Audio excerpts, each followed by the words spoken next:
G'day guys, welcome back to the English Aussie. We are live for the Gameweek 11 deadline stream. Slightly better setup today. Still out here in Japan streaming for you guys. So I've managed to get in a bit early today to sort everything out. Game week 10 was a great game week. We're up to 673k. Yeah, looking to push on this week. I think this week's going to be a difficult week for a lot of people, unless you own Erling Haaland. I think he's a big player for everyone so far this week. Shuffling over to my team for the week so far, and what I'm looking to do going forwards for this week. At the moment, this is what my team is looking like, and you'll see that I haven't brought in Son for Johnson, and there's sort of just been a thought really this week around it.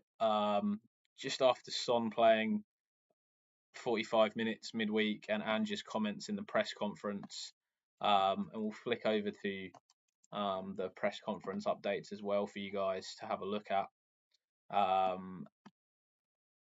And we can sort of discuss these things. And if you guys have got any questions, or if you want to pop in the chat with anything to any questions that you've got for your teams, or anything that you want me to answer, stick that in the chat, and I'll happily answer those questions, or DM me on socials is fine.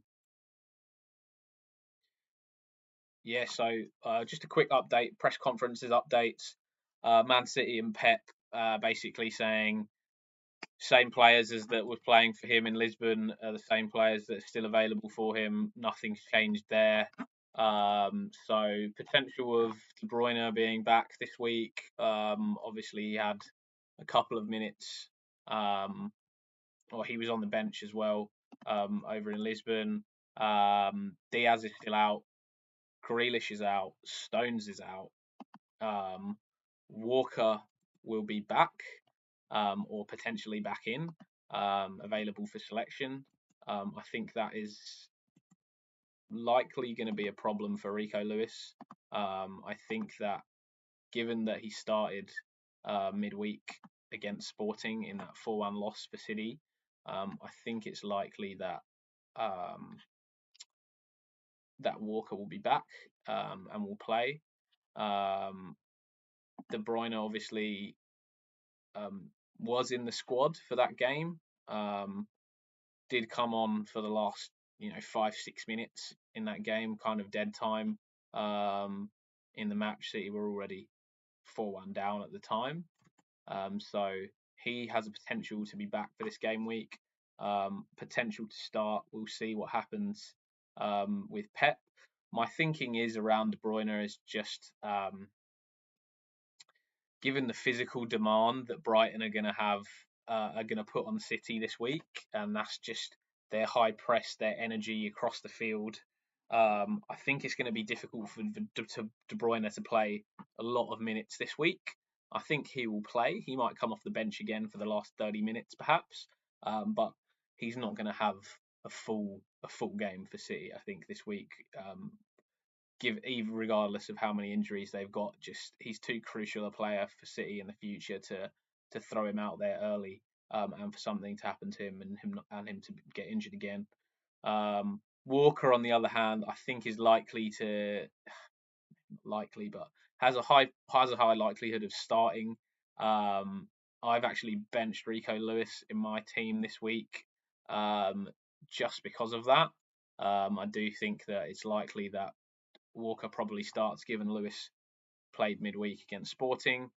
And then, Grealish, Diaz, Stones still out for Pep. So it's likely to be Kanji, Ake, and Guardiola playing.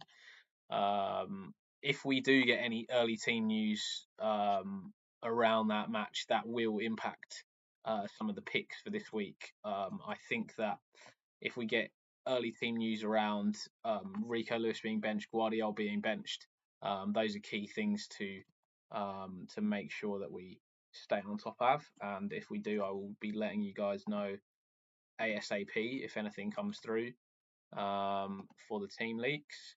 Should I sell Foden?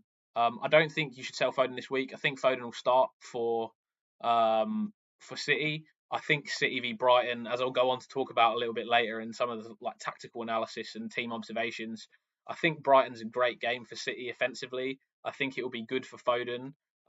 Brighton have a really high press, and they caused Liverpool quite a few problems with it. And really like full on press. City, however, are one of the best teams, like technical teams, about being able to play out of that press. And if they are able to get out of that press, and you've got Haaland running onto the balls, Foden running, and being able to pick up the balls in between those lines, I think it's a even self. Nah, I'm not big on Bruno Fernandes. I think like there's been a lot of talk about him. I think it's likely that Amorim will probably play him in a right forward position, having looked at previous like his previous formations and the 3-4-3 he used to play at Sporting. I think he'll play in that right forward position, but I just don't think Bruno's a good asset. He scored like 2 penalties, but realistically, he hasn't he's probably Man United's greatest creative threat. But I just don't see him as a good option at the moment, even over these next 3 great United game weeks. I think we've got to wait and see like where he fits into that Amorim lineup. I think it's definitely just for this game week. I would say don't sell Foden for Bruno.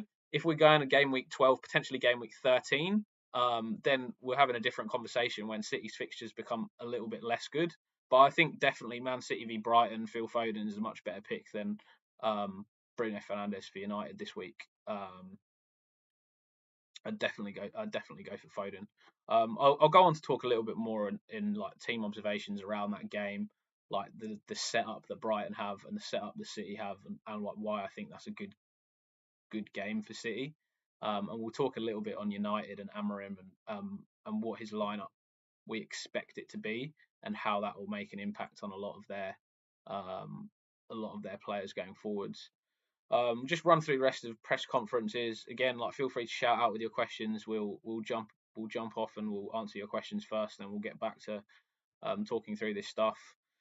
Arteta on Odegaard. His comments were everybody in the squad's fit and available. Question of whether it's the right moment for him to make that step. That makes me think that he's probably not going to start for Arsenal. He probably will come off the bench again. I know he came on like right in the last minute midweek for Arsenal in Champions League. I think he's probably likely to come off the bench again. Again, he's a really same way that I think De Bruyne is a really important player for United. Odegaard's a really important player at City. Odegaard's a really important player for Arsenal, and they don't want to risk him by bringing him back too early and him picking up another injury. So I think it's likely he'll be on the bench again. Probably Arsenal are the team I'm least confident about, just because of the way that Arteta's a bit vague about everything he comments on.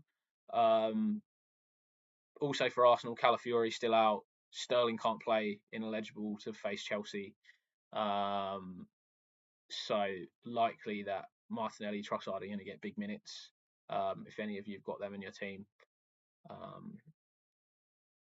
Liverpool, Jota, Slot said he's going to be out for at least 1 week after international break, maybe 2. That means there's a potential for either Luis Diaz or Darwin to start up front now in that number 9 role. Luis Diaz midweek for Liverpool started in that role against in the Champions League, scored 2, and then switched out to the left wing and scored a 3rd for his hat trick. And man, he looks good. He looked really good in that role. I think Slot even said in his press conference, like, yeah, he really liked Luis Diaz in that role, and he's given Liverpool additional option there. So you could see Liverpool line up with Salah on the right, Gakpo on the left, and Diaz down the centre, which is a bit of a pain for Darwin Núñez, but I think it looks nice from a Liverpool front 3 perspective. And like I think one of the other interesting things is it was really clear that Jota was the number 1 like striker or forward, like central striker, number 9 in that Slot team. And you could even see by some of the when we did some of the professional players FPL teams reviews in past weeks, we saw Jota's team and Salah's team. Both of them, they both had not Trent's team and Salah's team. And I've given you a little sneak preview into one of the other teams that we'll look at going forwards. But Trent's team and Salah's team both had Jota in midfield across all of those game weeks, even the one that he was on the bench for. So they obviously saw him as first choice, and they knew that Slot was going to bring him back into that team until his injury. He was obviously the main man, and they kept him in there until he got injured, and then moved him out of their FPL teams. So I thought that was really interesting that both Trent and Salah had him in. Chelsea, Cole Palmer. Obviously, this is a big one for this week for a lot of people. I've got Cole Palmer in my team at the moment. Maresca said in the press conference he's getting better, that hopefully they can have him for the training sessions before the game. He didn't train for Chelsea. That's what's come out from the photos. They didn't see him at Saturday session. He however, did post a picture himself of him with like this heat/cool pack on his leg, which is like one of those game ready wraps. So he's trying to maybe give an inkling that he is available to play. I think for Cole Palmer that probably that injury wasn't as bad as we thought, and they're likely to take, like, they don't need him to be training with that Chelsea team to be able to put him straight into the action. Like he's been a key part of that team for a long time, and hasn't required, like, he doesn't need to be in every training session to know how the team links up and what happens. Like he doesn't need to be on that field. So even though he didn't train this week, I don't think he's definitely not a sell, and I think I would definitely put him in your starting 11. I wouldn't have him on the bench. I wouldn't sub him out just because he's going to be so good from game week 12 onwards. Like that Chelsea fixture run is obviously great, and Cole Palmer's like one of the best players in FPL at the moment at a great price point, really, at 11 mil. I think he's still at 11 mil. He hasn't got 11.1. Maybe he's up at 11.1. No, 11 mil still. So for me, it's a play, and just hope he plays for them. I would say he's probably going to start. Brighton, João Pedro likely to play was what was Hurstler's comments, as well as O'Reilly for them. I think probably 50-50 whether he starts or comes off the bench. I think Jorginho Ruiz has been doing a really good job in that midfield role for Brighton, and I put out there on our player analysis this week that he was someone who had great stats, great fixtures going forward for Brighton from 12 onwards. I mean, even City for Brighton, for both City and Brighton, attacking wise, it's a good fixture. City's defence has been really poor on like counter attacking and breaks, and Brighton play really fast, progressive football. They press high, they put them under pressure. I don't think Man City are going to keep a clean sheet this week, and that's one of the reasons I benched Rico Lewis. Not the only reason. I do think obviously he's not going to start, but yeah, I think that Brighton will score a goal. And yeah, there is potential for João Pedro to be back. He is someone that I'm probably going to look at bringing into the team from game week 12 onwards if he is going to get straight back into that Brighton team. Hurstler did mention at the beginning of the season that he was like a talisman player for Brighton. So if he comes straight back into that team and starting every week, then he's someone that you can definitely look out for going forwards to bring in. Spurs, obviously huge news for Spurs, really, for everyone, because of big game against Ipswich this week, who we're all really targeting at the moment. I think that obviously Son played 45 minutes midweek in the Champions League.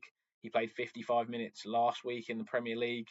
Looked really surprised to be coming off, but it seems like and just trying to manage him just over this sort of Champions League period. I think he's probably fully fit, not fine to play.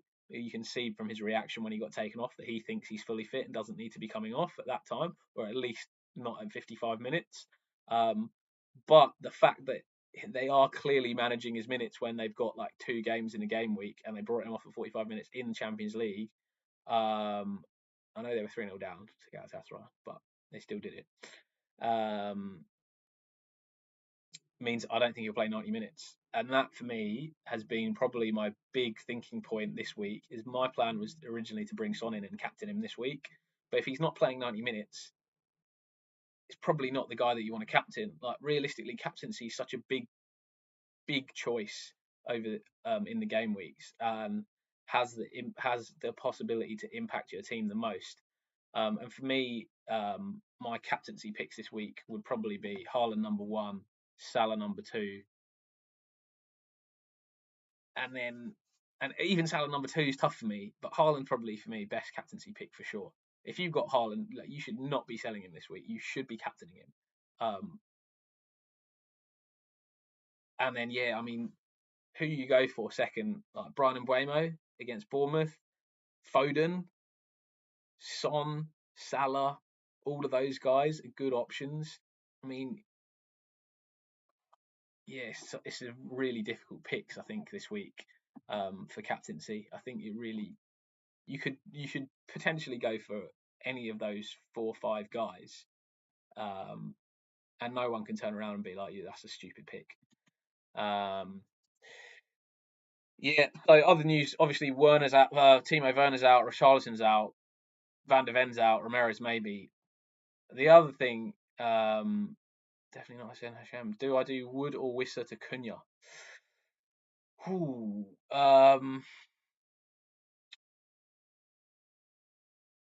Wood or Wissa to Cunha. You've got both Wood and Wissa. Yeah, I don't know. I think Wissa, good game against. That's a good game against Bournemouth. I know Bournemouth probably middle of the pack for um, goals conceded. I think they've conceded maybe 12 goals this season. But Brentford at home, Brentford have been scoring a lot of goals. Bournemouth have been scoring goals. Both of those teams play um, attacking, fast, progressive transition football. And to me, that makes me think that it's likely that there could be quite a lot of goals in that game, similar to the City Brighton game. Um, and Wood against Newcastle. Look, I would say that Wolves obviously have a better fixture this week than Chris Wood against Newcastle, but I think Wood's been just in such great form for me, and it's such a pivotal role in that Nottingham Forest team. As in Nottingham Forest, yeah. I mean, I think I would roll the transfer. If I were you, I think I'd roll the transfer just because I like Wood and I like Wissa, and I think moving them to Acuna is almost like it feels like a lateral move rather than like a big upside. I don't know whether Wolves like Acuna are really going to haul in a week, even against Southampton, who have been playing a little bit better over these last few game weeks. So if I were you, I'd probably roll that transfer. Like I think Cunha's obviously like got creative threat, got goal threat. But I think just the way Nottingham Forest play and how everything's centralised around um, taking that ball forward on the counter with Elanga, with Gibbs White, with Hudson Odoi, and then getting it into Wood. That's why he's been scoring like almost every other game week. Um, and like he honestly like has potential to score like 2 goals in a game week. Um, yeah, no worries, Hashem. Yeah, so where were we at? Well, yeah, so final, yeah, on this press conference updates. Man United was the last one. So Mount and Ericsson came back in midweek for United in the Champions League against PAOK in that win under Rui van Nistelrooy. Mud picked up a little knock in that game, and he was going to be assessed late before the game. Haven't heard anything on that yet, but we will be looking out for if we do hear anything on Mud. Van Nistelrooy was saying he's hopeful that he will be back um, in the team, but not sure yet whether he'll make his way in time or not. Um,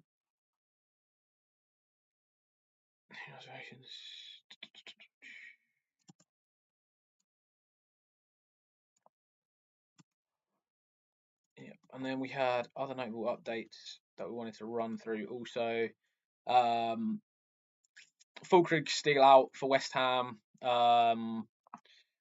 Obviously, that's like their main striker outside of Antonio, obviously. and Eze for Palace still obviously we heard last week out until after the international break.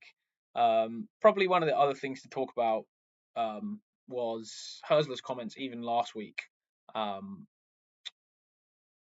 on his thoughts essentially around how he was going to set up against different teams. And it came to fruition against Liverpool. Like, you saw the way he played against Liverpool, and he's going to take that through into every game. And that's his plan going forwards. Like, he's going to go after teams, and he's going to do the same against Man City. And this is where it sort of comes into our team observations from last week. And in this first section, really, like Brighton and the way they are going forwards and their press, and they're not going to change. They're not going to change the way they play. For example, they pressed Liverpool in that first half so high, and the way that Liverpool play at the moment, and without Alisson in goal, you could see that Van Dijk was dropping in a little bit deeper, and he was trying to pick up that ball and he was trying to distribute it, because they're not quite as comfortable, Liverpool, playing out for the back without Alisson. And you saw that in that Chelsea game, where the first half Chelsea had a lot more possession than you'd expect at Anfield, and B, against Brighton, when Brighton were really troubling Liverpool with that high press. I do think the difference against Man City is the technical capabilities of all the Man City players to be able to play out of a high press is far better, and I think Man City will be able to play out of that Brighton press better and be able to get Foden on the ball, be able to get their wingers on the ball, and they if Brighton don't find a way to deal with that, I think Man City are going to cause Brighton quite a lot of problems. I think Foden picking up the ball in the pockets, potentially Bernardo Silva, Gundogan picking up those balls in those pockets and being able to turn and hit those balls through for Haaland to chase after. See, that's difficult to defend against. Like, if you're not playing a low block five at the back against Haaland, man marking, you're giving a little bit. The higher you get up the pitch, the more you're giving Haaland space to be able to run in behind. And obviously, you've seen him when he has space to run in behind. He's a monster. Like, he'll knock people off the ball. He's incredibly fast. He's incredibly strong. He's hard to then negotiate when he's running at your defence at pace or running in behind defence. And obviously, his finishing is incredible. So even though he's had a few blanks and had a few poor game weeks, Aït-Nouri in for a Lewis for a -4. Depends, Ferrari. Do you have somebody that can cover Lewis? Like, do you have a defender on the bench that potentially can come in for him and pick up some points? Because otherwise, what you've got to think about is, realistically, I think for Man City, Lewis probably not going to play, right? There is a chance that he'll start instead of Walker. Maybe Walker's obviously missed quite a few weeks, so he might not be fully fit. So maybe he'll start again, or maybe Pep will rest him. If you're taking a -4 for Vandenberg and Greaves, yeah, Greaves obviously out. Vandenberg probably starts for Bournemouth. Yeah, I think what you got to consider, right, is if you're taking a -4. Somebody else asked me this earlier today. I'll give the same answer. If you're taking a -4, you realistically got to expect Aït-Nouri to come in and get 5 points plus to even get level. Because I think, my thoughts are, Lewis will come off the bench, he'll probably get 1 point, right? At worst, you can go Vandenberg, he'll get 2 points for playing, unless Brentford concede a ton of goals. So realistically, you've got to hope that Aït-Nouri keeps that clean sheet against Southampton, or he gets a return. And if he doesn't do that, and I think Wolves have not been good defensively, so I know they're playing Southampton, but I still don't think they'll keep a clean sheet. I'm not sure they've kept. Maybe they've kept one clean sheet this season. So to take a -4 for that, I don't think it's worth it. I think if you can play maybe a Vandenberg, take the 2 points, and then if Aït-Nouri doesn't get 6 points, that's a win for you in that game week. I think that's the way you've got to think of it. I know it's difficult to think of it like that, because realistically, you probably want to get Lewis out of the team, and same for me. Yeah, I understand. I probably want to get Lewis out of my team and probably get Aït-Nouri in as well. But I think if you can roll that transfer and make it when it's not for a -4, then you're probably going to be in a better position going forwards. I think this game week, unless you're thinking Aït-Nouri's gonna like you're gonna get priced out of him and he's gonna go up in price, or you're thinking Wolves are gonna keep a clean sheet or Aït-Nouri's gonna get a return, and you think he's gonna match that. I think it's probably a better option to save that transfer, roll it, and then look to bring him in next week when you've got that additional transfer in the bank. You can still have him in for the long term, and maybe he just misses this Southampton match. But I think, like, as I'll talk about in these team observations as well, the Wolves defense does look very shaky. Like when I watched them against Crystal Palace in that 2-2 draw, like they're not good at keeping lines. Their centre backs and fullbacks don't stay in line very well. It's really easy to break through and get through their lines. And like obviously that's counteracted by the fact that Aït-Nouri and Semedo get really high and have good attacking threat going forwards. So I think you got to weigh that up and think, yeah, okay, do I think he's going to get an attacking return or a clean sheet this week? And he's going to get me, basically, is he going to get you 6 points? If you think he's going to get you 6 points this week, or you think you're going to get priced out of him going forwards, then probably go for him. My personal opinion, probably not going to get you the 6 points. Like, might get you 5 with an assist, something like that. I don't think Wolves will keep a clean sheet. He's probably unlikely to score again. So I'd probably roll the transfer and then look to get Aït-Nouri in next week when I don't have to take a -4 for him. Who should I sell McNeil for? I've got 8.2 million in the bank. Well, that's a good question. If we pull up some analysis we did this week on midfielders, we'll show you guys that.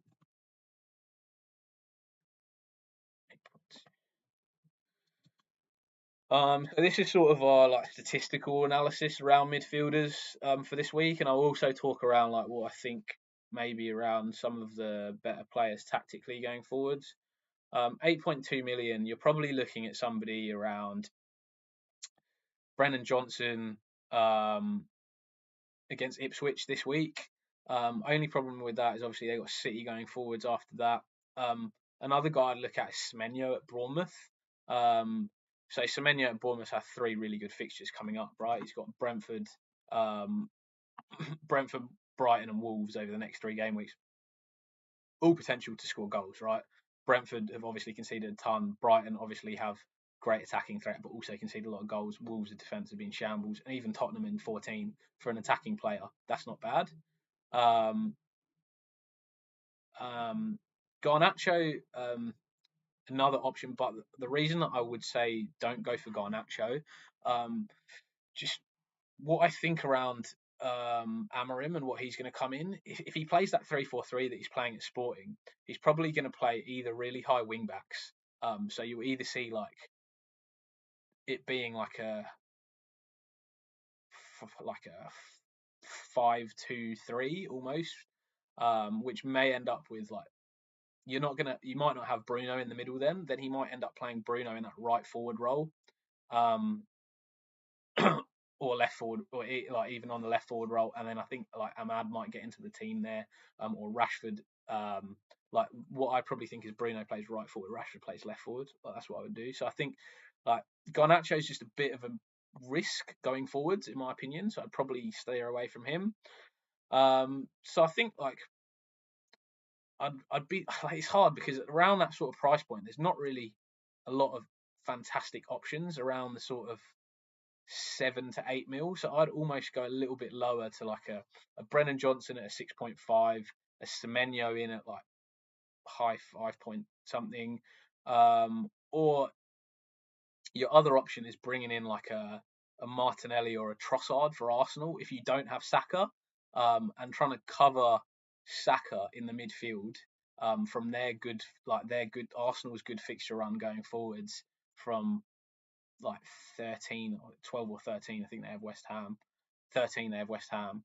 And then like that going forwards, Arsenal have some good fixtures. And if you want maybe like a Martinelli or a Trossard, the only problem with them again is sort of are you comfortable over their minutes?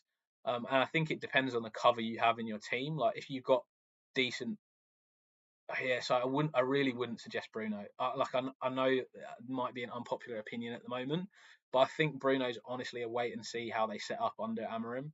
I think he's obviously the most creative player for Man United. But let's just take for example how they've played all season. Do we magically think that Man United are going to come out and suddenly be a whole lot better than they were before? I do think United are going to get better under Amorim, and I almost hope they do because it just gives more options under fantasy for FPL. But I just don't think Bruno's a good option. Like obviously he's not performed fantastically as an FPL asset this whole year. If you look at him and you look at how many points he's got over this season, it's probably like super low. I reckon he's probably on like mid-20s in points. And like the points he is scoring is penalties. And United are they're just not being a great team. I know their next 3 fixtures are good, but after that their fixture run is like a 3-week fixture run. So if you're potentially looking to wildcard in 13 or 14 and then move on, then yeah, okay, maybe you could go for Bruno as like a 3-week punt. But if you're looking for this for a little bit more long term, then I would look away from that. So yeah, I think if you're going for like these sort of like if you're really targeting these 3 weeks, then maybe Bruno's an option. If not, and you're looking for a longer term, you don't have a wild card, you're not going to rejig around that team a lot, and you want somebody that you can sort of set in your team and be comfortable with them over the next few weeks, maybe like 6 weeks plus. I'd look at like a Johnson, a Semenyo, or maybe even a Brighton midfielder from 12. Um, like maybe a Mitoma, or if João Pedro doesn't come back into João Pedro doesn't come straight back into that midfield role, Jorginho Ruta is a really interesting option for Brighton in that midfield. He's been really good at linking up play with Welbeck, getting in those attacking patterns that Hurstler's created for Brighton, and Brighton are just so effective in those attacking patterns that he uses. And Ruta's been really good for them. The only problem with him is obviously if João Pedro comes straight back into that role, and I have a sneaky feeling that he will. Just the way that Hurstler talked about him being a talisman player for Brighton at the beginning of the season prior to his injury, I reckon he'll probably come back into the side. Yeah, so I think for me, a Martinelli, a Trossard, Johnson, or a Semenyo, I think is probably where you're looking at for that sort of 8.2. One other option is Anthony Gordon, who I don't think he's on this list, is he? Is he on this list? I can't see him. Yeah, I think Anthony Gordon, like Newcastle, have quite a nice little fixture run from maybe like 13. Let me have a look at Anthony Gordon fixture run. Yeah, 12. Newcastle got West Ham in 12, Palace in 13, Liverpool in 14, but then Brentford, Leicester, Ipswich, Aston Villa. I say if you're looking to like use a little bit more money and go for someone from, I mean, potentially you could say a better team, but I mean Newcastle have been a bit up and down this game week. I think Anthony Gordon is actually like quite a nice pick, and not a lot of people also have him in their team. Yeah, that's probably my call for you, mate. Hopefully that helps you with your decision making going forwards. Going back to our observations from the teams from last week. Yeah, maybe we talk about Liverpool a little bit. So I think obviously a lot of people were thinking about whether to captain Salah this week against Villa. Villa have conceded a lot of goals this week. Sorry, not this week. Villa, Joel, start Flecken or Fabianski. Who have West Ham got this week? You've got Fabianski, have you? Good on you. You got him in there. Everton, yeah. I'll start Fabianski. No worries, Suku. No problem. Good luck this week. Yeah, I'll start Fabianski. I think look, Dom Calvert-Lewin's been so bleep out my swear word at finishing, so bad at finishing this year. Everton goal threat is just very low. And although I've spoken at length about West Ham being horrific in transition, the way that Everton have played going forwards tactically, this is probably one of the better games for West Ham, because Everton have played a lot of long balls forwards towards like Dom Calvert-Lewin, up towards the wings, into up getting Doucouré up there, and like haven't been like playing like passing balls through the middle, and like don't really have like a quick transition game, and that's what West Ham have struggled against like over the last however many game weeks. Like they're just really slow on transition defense, like similar to how United were in previous years. West Ham have been really poor in transition defense. Their midfield is slow, their defense is slow, and they've been really bad sort of tracking back. So I think tactically it's quite a nice game for West Ham, up against Everton. I think they'll probably have a better defensive performance this week. So I'd probably go Fabianski because I think Bournemouth are a nice team going forwards. I know they're a little bit less good away from home, but Brentford have conceded, like just continuously conceded. I know they're a bit unlucky last week, and I've got Flecken in my team. Unfortunately, I don't have Fabianski on the bench, so otherwise I'd probably go Fabianski. So yeah, I think Fabianski's the one for me out of those two. And if he doesn't play, you've always got Flecken. So that's what I'd go for, Joel. I just think it's a better tactical matchup for West Ham against Everton rather than Brentford. I think Bournemouth, Brentford, like they both play in transition like very fast, and I think there could be quite a few goals in that game, and that's one of the reasons I've also considered Mbeumo for captain this week. Haven't gone for him, but I might be upset later in the week when Salah blanks, Haaland gets a brace, and Mbeumo scores 2, and I've captain Salah, so that might hurt me. Hopefully that helps, Joel. Yeah, so talking about Liverpool, defensively they've been really good this year under Slot. Their fullbacks have defended properly, and I know we've just not seen that in previous years for Liverpool. Like we've been really susceptible on the counter because Trent and Robbo have got so high, and they have just not been getting back into those good positions. And the other thing about it is sort of, no worries, mate. The other thing about it is that like Salah's been tracking back, and like he's really been good. He's been tracking back on the wing like more so than I've ever seen him before for Liverpool, and that has also affected Liverpool going forwards. And you can see that like they don't quite have that sort of gegen press, energetic press as high and as full of energy under Slot as they do as they did under Klopp. And you can see that they sort of winning. They're not winning the ball back as much up high. Other teams maybe getting a little bit more possession against them, but it has made them a lot more defensively solid. The way they've sort of got back into shape really quickly, not committed as many people high into that press as they have done previously. Like Trent and Robbo are really not pressing like up as high as they previously used to. But yeah, that's obviously meant that Trent's playing a much less crucial role for Liverpool this year, and you've seen that. Like he's not got on the ball as much, he's not got as high as much, and he's obviously got a lot less FPL returns. That's one of the reasons I took him out of my team like a few weeks ago, just because you can really see the way Liverpool are playing this year. They're not structured towards Trent being as effective as he was previously. But I do still think he'll get attacking returns, and if you do look at the data, obviously it looks good for Trent. But I think it's a bit of a like red herring, and that's why you can't always trust the stats. And like if I show you the statistics for Trent, like he's probably top for expected goals and assists for defenders. Yeah, like he's still top of expected goals and assists for defenders. But a lot of that was early in the year. He was sort of putting up those numbers where he put in like a couple of really big chances for Jota, who actually missed some absolute sitters early in the season. And that's obviously bumped up Trent's sort of expected goals, assists, and obviously it's like mostly expected assists. And also he's on corners, right? So that's why he sort of got that. So I do think obviously like he's going to get returns. Like he is going to get. He's not going to keep blanking every time.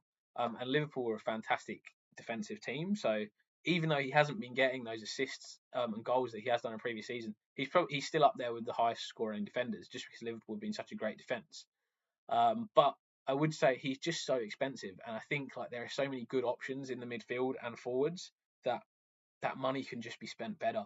Like if you want, you could downgrade Trent to like a Canate, still have that good Liverpool defense, probably 2 million less, and then use that 2 million on upgrading to like a Palmer or a Salah, or even upgrading your like attackers to have like 3 good attackers in there rather than like a 4.5 billion fodder. Yeah, other point for Liverpool is just like their midfield had a little bit less dynamism this year, a little bit less cutting edge passes. It's less focused around getting the ball up to Salah. He's had a lot less chances this season.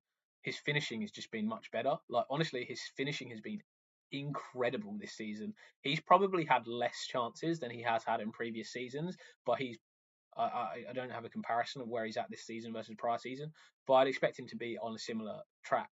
And he's definitely had less chances for Liverpool, but he's just been way more clinical. And that does actually show up in the stats. If you do look at the stats, you can actually see that like Mo Salah's not had the highest amount of um, non-penalty expected goals and assists. You can see he's down there below KDB, Harvey Barnes, Saka, Palmer, Savio, right? And that's where the stats and the tactical side of stuff sort of link up, and you start to see that. It's like, yeah, he's the highest scoring point scorer in FPL, but he's not had like the most expected goals because he's been just clinical, like so clinical this year. So that's my other sort of like my concern on Salah is that like he's been so clinical, but he's actually like not been having that many chances. So I bet you people who don't own Salah probably see when he scores and they're like, "Come on, man!" As if he's done this again. Like he's had like that goal he scored last week was just unbelievable finish. Like is he able to maintain that over the season? Like he is an amazing player. So that like I think that he can maintain that. But there is that niggle at the back of my mind that says the way Liverpool is set up is not the same way they used to be set up, and not geared as much towards him scoring and him assisting as it was in the past. And a lot of players are going to have to contribute a lot more. So is his price point as worth it as it was in previous seasons? I think it's more difficult to justify, but I think over the next few weeks until he goes away for AFCON, like I want Salah in my team, I think there's just a lot of opportunities like to have him as captain over the next few weeks. Like if we pull up the captaincy chart that I made a couple of weeks ago, like you can see 12, 15, even 17 against Tottenham, just based off like the way that Tottenham play. Like they could all be like really good opportunities for Liverpool. And like him and Palmer probably have the most opportunities over the next 6, 7 game weeks to be captaining. So I think those two are the key guys you want in your midfield. And then you've got a discussion over can you still fit Haaland in, or do you want Saka, or do you want neither? I don't know if anybody does have neither. Maybe they have a Son or a Foden or a De Bruyne in the future. Yeah, so I think really interesting things to think about. Wolves Palace. So Wolves Palace. Yeah, I thought in that game I've not been like. It's probably taken me a few weeks to get to the point where I'm a bit more comfortable recommending Cunha as a player, and I know like that will probably surprise a lot of people, but like the way I've seen Wolves play is like I just to be honest, maybe like I hadn't watched enough of them to really see how they tactically set up and who they're like how key he is to their offense. But really, like he's not only like driving and like getting into those positions to score goals, but he's also like probably Wolves' most creative player. Like him and like maybe Lamina, because really like they hit a lot again, like similar to Everton, they hit a lot of like crossfield passes. They don't have like those sort of creatives in the midfield where they sort of link up and play like nice passing the way that Brighton would say play some nice passing, or like Man City would like shift it around the middle. Like it's a lot more direct the football that they play, and their wingers like really like push on up those wings to try and like hit those crossfield passes, and switch the play a lot quicker.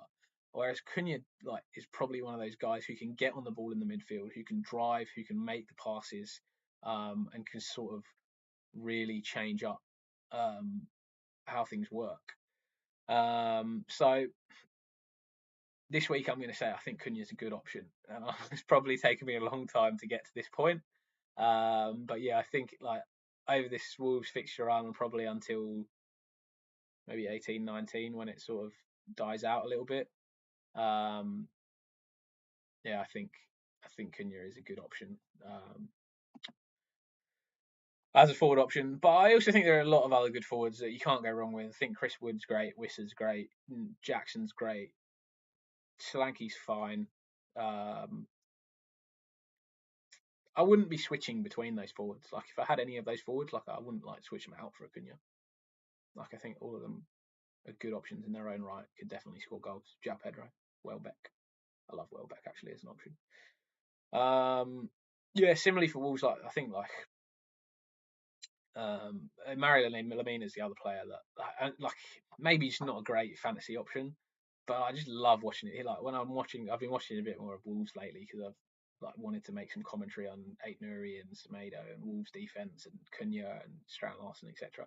Mario Lamine is awesome. Like his physicality in midfield is amazing. Like he's really good in there for Wolves. He is one of the guys that can drive the play forwards along with Cunha. I think he's like a really fantastic player. Not great for FPL, unfortunately. Other point, just I think we spoke about earlier, but Wolves defense, like very shaky defense at the moment. Like if you watch their defensive line, they just don't stay in the line. Like their forwards don't stay in the line. It just feels like um, their defensive coaching is not on point. And maybe it's because they think, if we want to stay in the Premier League, we've got to score goals. Like we're not gonna stay in the Premier League drawing 0-0 every week. So they're trying to score more goals than the opposition. And that means that Aït-Nouri and Semedo are bobbing forwards.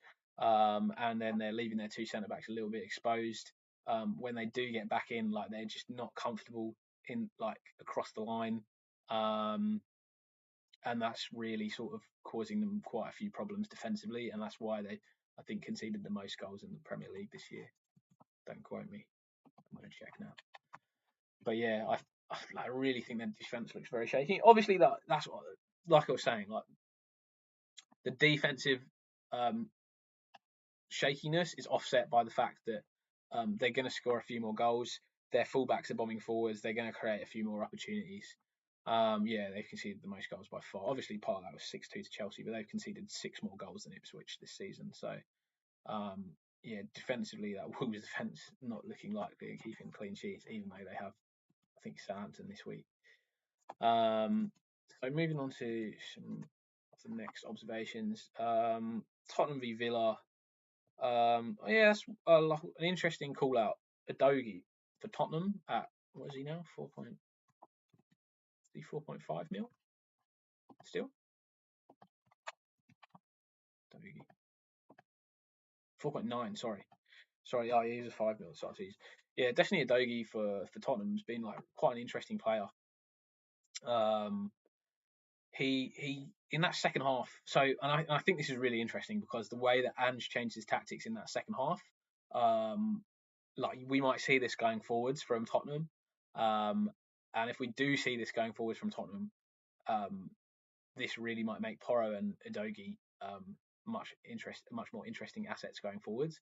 What happened basically, the whole of the first half is you had Son and Udogie down the left hand side, and Udogie was underlapping on all of the plays, and Son was then like getting doubled up upon by the fullback and the midfielder for Villa.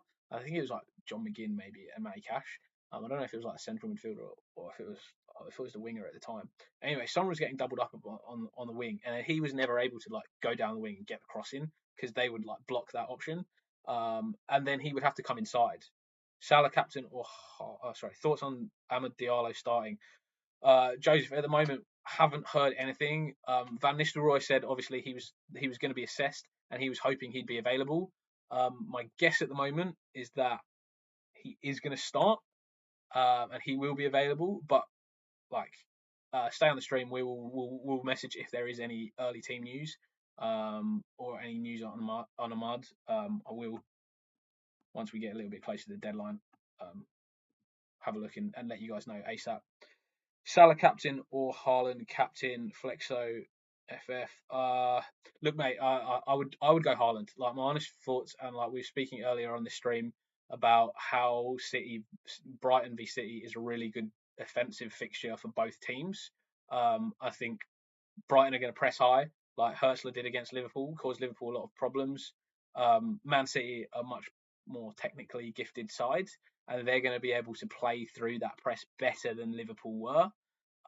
That means that you're going to get Foden, Gundogan, Bernardo Silva all picking up the ball in between the lines, and then Haaland running at the Brighton defence and trying to run in behind that Brighton defence. And like you've seen Haaland when he's running at defenders, like he's so strong, he's so fast. He's going to cause that Brighton defence problems. The way that City, like people have struggled against City, and they've been able to stunt him and he not create chances, have the low block, have like 5 at the back with wing backs and man mark Haaland. I think it's really unlikely that Brighton are going to do that. And like Hertzler talked about in his press conference last week, like yeah, obviously like they need to make plans for players, but they want to play the way that they've been playing, and they showed that against Liverpool. And look, I don't have Haaland, so I really hope I'm wrong. Hi, can I please send you my team on Twitter? Yeah, I'll get to you, Daquan, no worries. Or even just stick it in the chat here. I'll comment on it. Yeah, so I don't have Haaland. I hope I'm wrong. But I just think that it's really tactically a great matchup for Man City against Brighton. I think there'll be goals, and I think the other way as well. Like I think Brighton are really good in possession. Their progressive transitions are really fast. They have great attacking patterns. Herzler's coached them really well, and I think they'll cause City a lot of problems defensively. And I don't think, yeah, I'll check it out, Daquan. And I don't think City will keep a clean sheet either. And that's one of the reasons I've benched Rico Lewis this week. So I think Haaland over Salah is the captaincy choice I'd go for this week. Don't be concerned by his blanks over the last couple of game weeks, because he could have easily scored 4. He really could have scored a lot of goals still. If you want more details on that, Flexo, I can go into that as well later on that sort of tactical setup for Man City and Brighton. Haaland and Foden, or move on to Cunha and Salah. For this week, Haaland and Foden. Yeah, and Salah. Yeah, I think for me it's about captaincy, and I think Haaland's the best captain this week. Going forwards, I'd probably say Cunha and Salah, because like as we were talking about for captaincy options going forwards, like Salah's got a lot of games where I think he's got great options for captaincy going forwards, and I'd want to have him in for that Southampton game. As much as I think like Haaland could be good against Tottenham as well. But yeah, I'd probably go Haaland and Foden this week, and then probably move on to Cunha and Salah further down the line, or potentially even like Brighton, like a Welbeck and Salah from 12. Brighton have some awesome fixtures as well, so maybe consider that as well. Daquan, sending our team, and yeah, all right, mate. Let me have a look at your team. Might even put it on, if you don't mind. I can put it on screen for everyone as well. 848311. Hang on.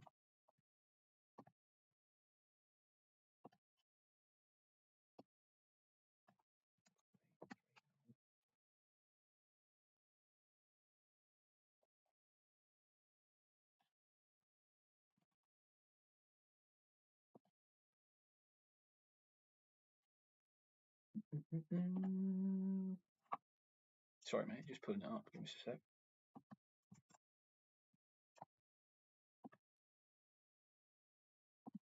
All right. This is your team, is it?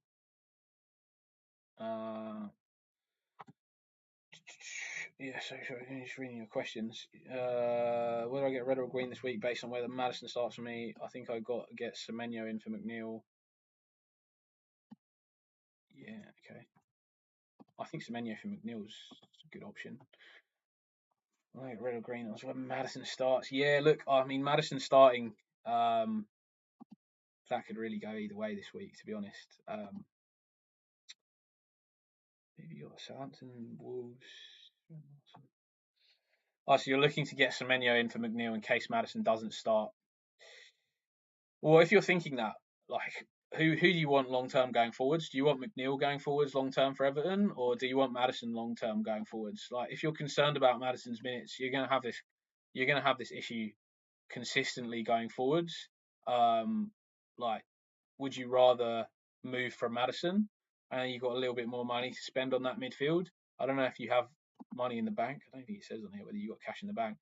But I mean, to be honest, like if you've got money in the bank, then maybe you can move Maddison up to like a Foden or a Saka or something like that.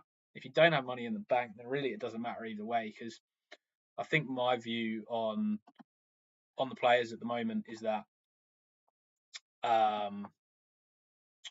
Semenyo, and well, maybe I'll show them on screen as well for the midfielders that I think are interesting around that rank. You've got like a Semenyo, Brennan Johnson, and maybe like a Mitoma, or potentially like a Martinelli or a Trossard to cover for.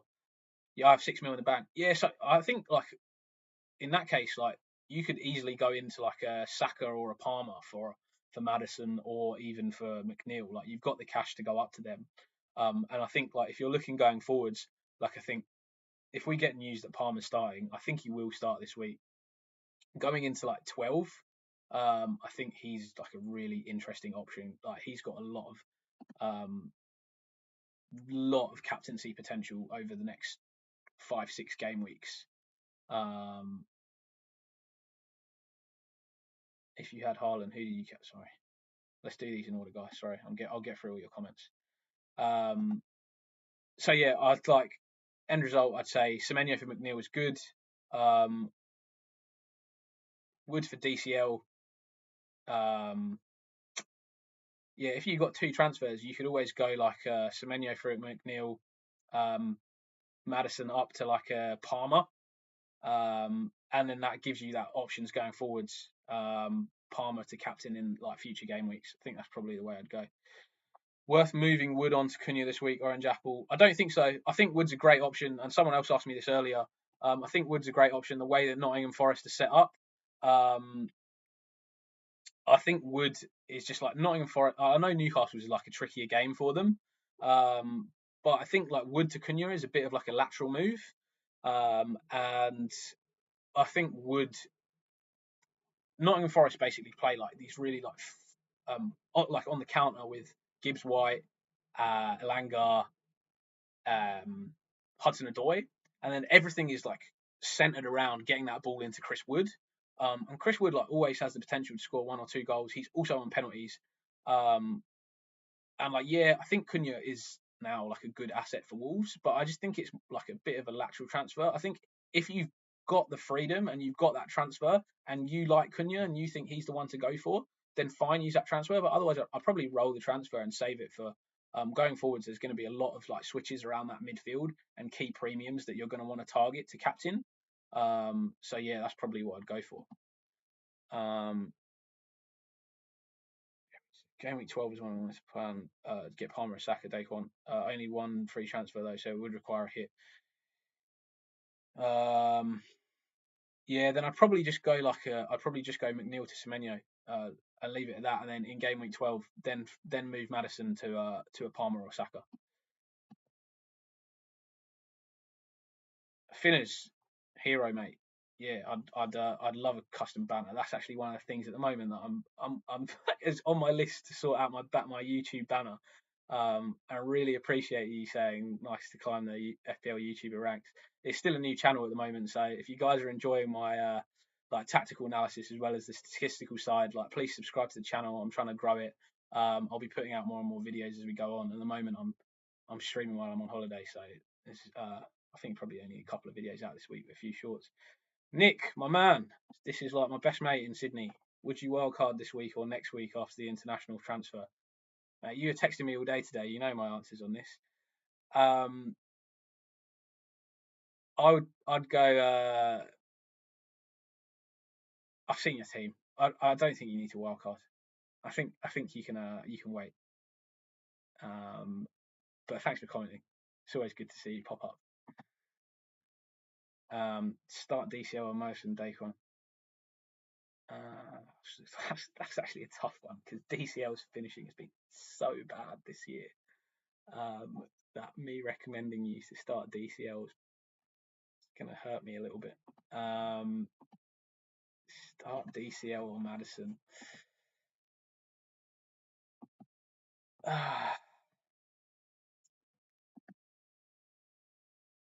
I'm going to say start Maddison. Just the upside is higher. The upside for me against Ipswich is higher. Start Maddison. I think if Maddison doesn't start, it's going to be the wrong choice. I think DCL will end up like 2 points, no goals. Like I was saying, like that Everton West Ham fixture. Like my thoughts on that.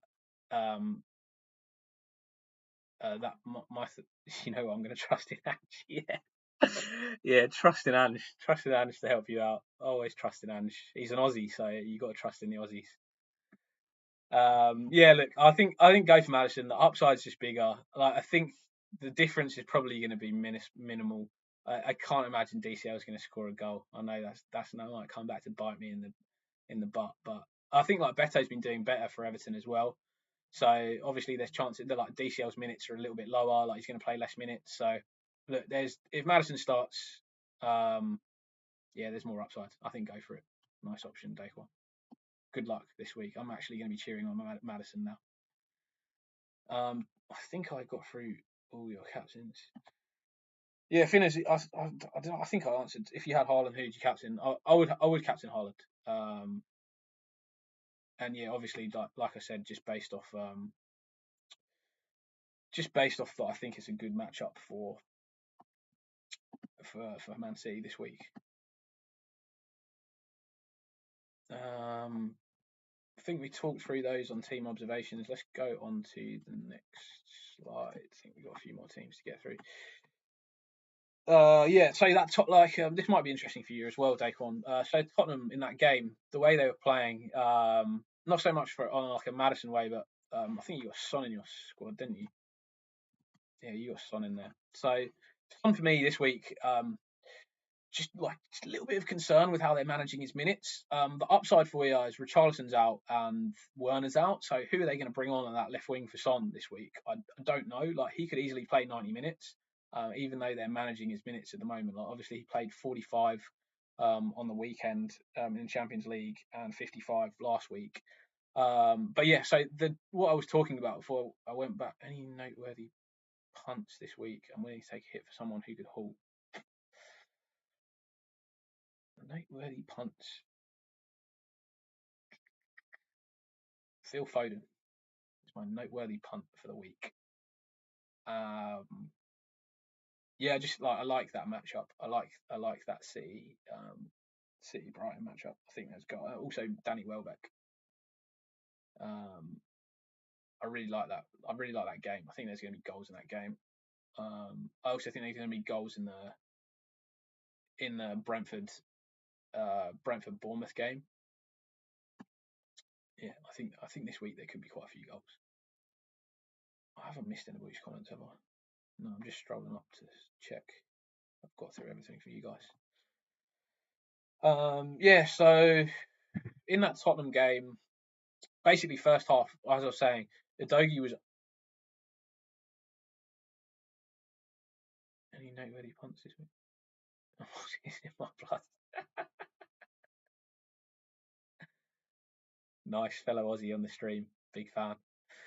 Yeah, Dogie was basically underlapping Son all the time.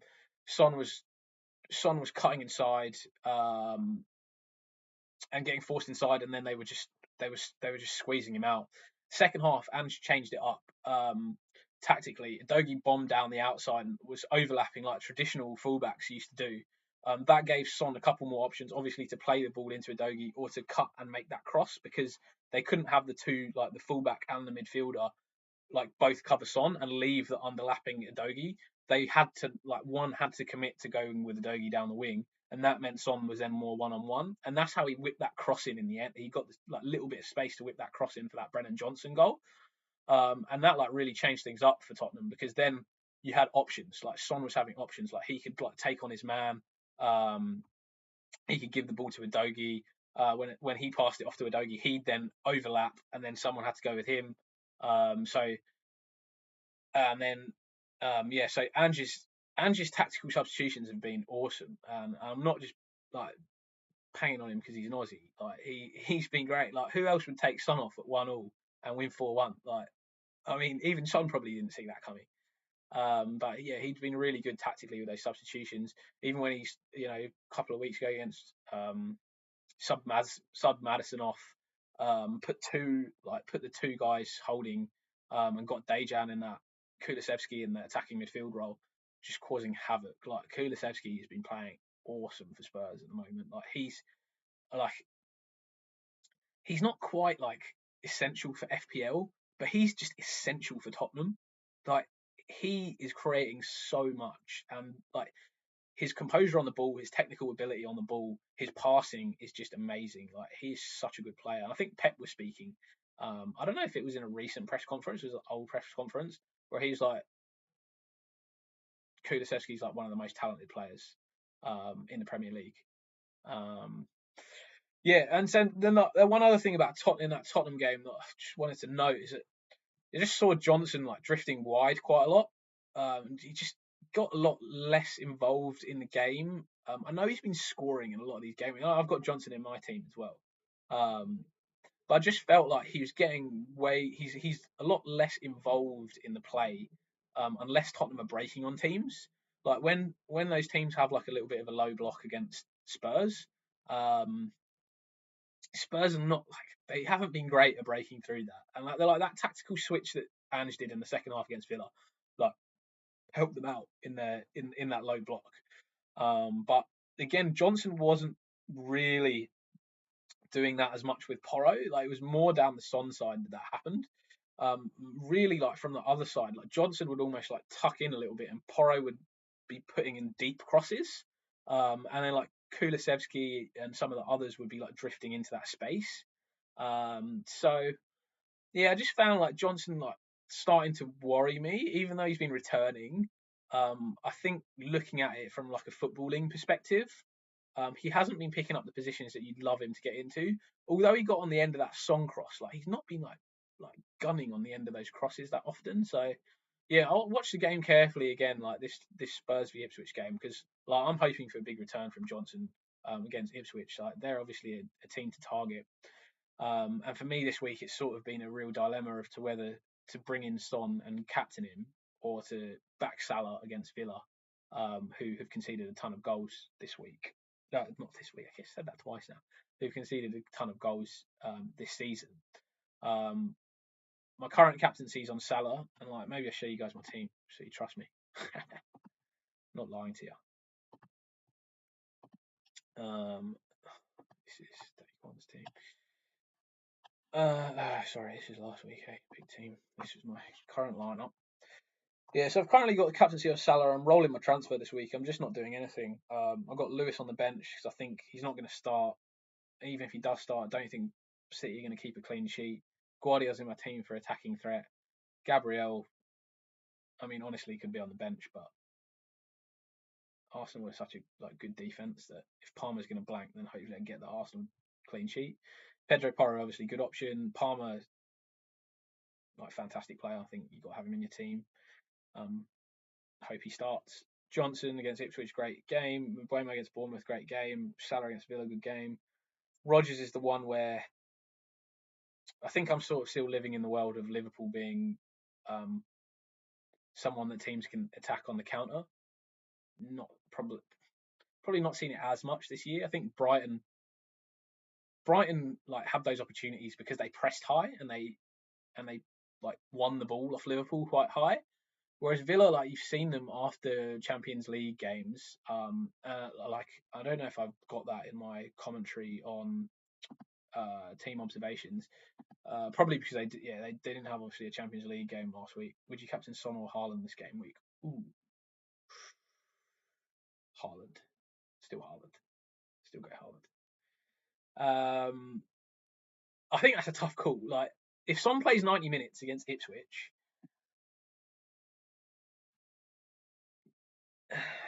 I just think Haaland has the ability to be. So does Son really. Like they both have the ability to be absolute nuclear weapons. I think that's a way closer decision than any of the other captaincies. But I would go Haaland. And that should really make me think about my own captain choice and my own transfers.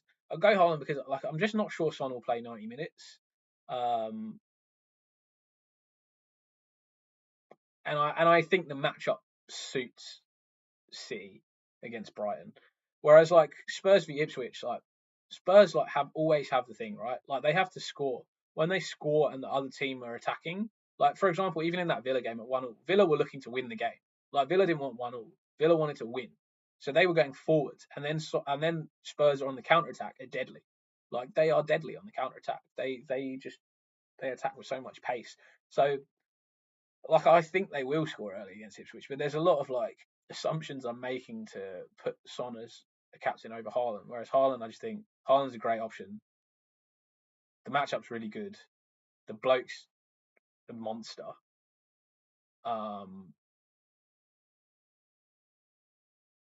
Yeah, it's nothing I can't say. Why Son won't play 90 minutes? Herman. Because he's still coming back from his injury at the moment.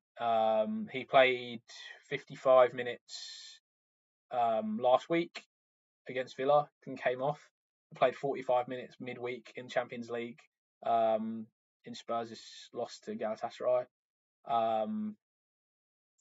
Yeah, Andrew did also mention that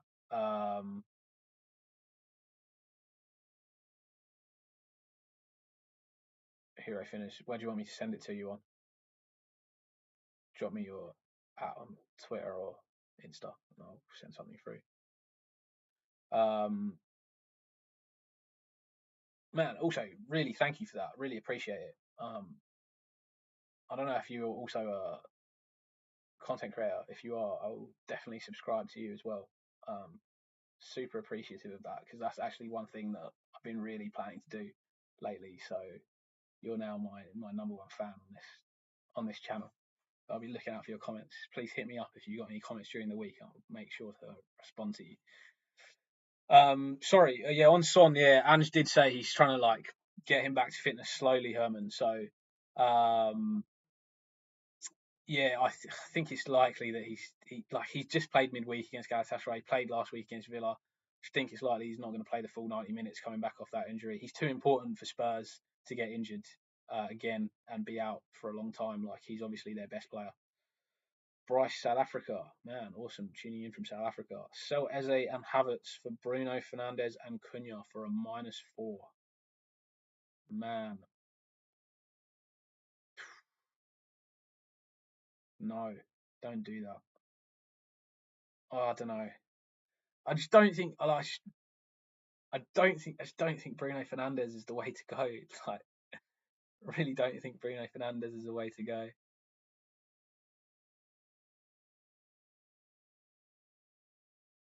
Focusing on work in France now. Awesome, you're from France. That's mad, man. That's cool. It's nice to have so many subscribers from different. I mean, I don't have a lot of subscribers, but nice to have subscribers from so many different places in the world watching. Yeah, Bryce, mate. So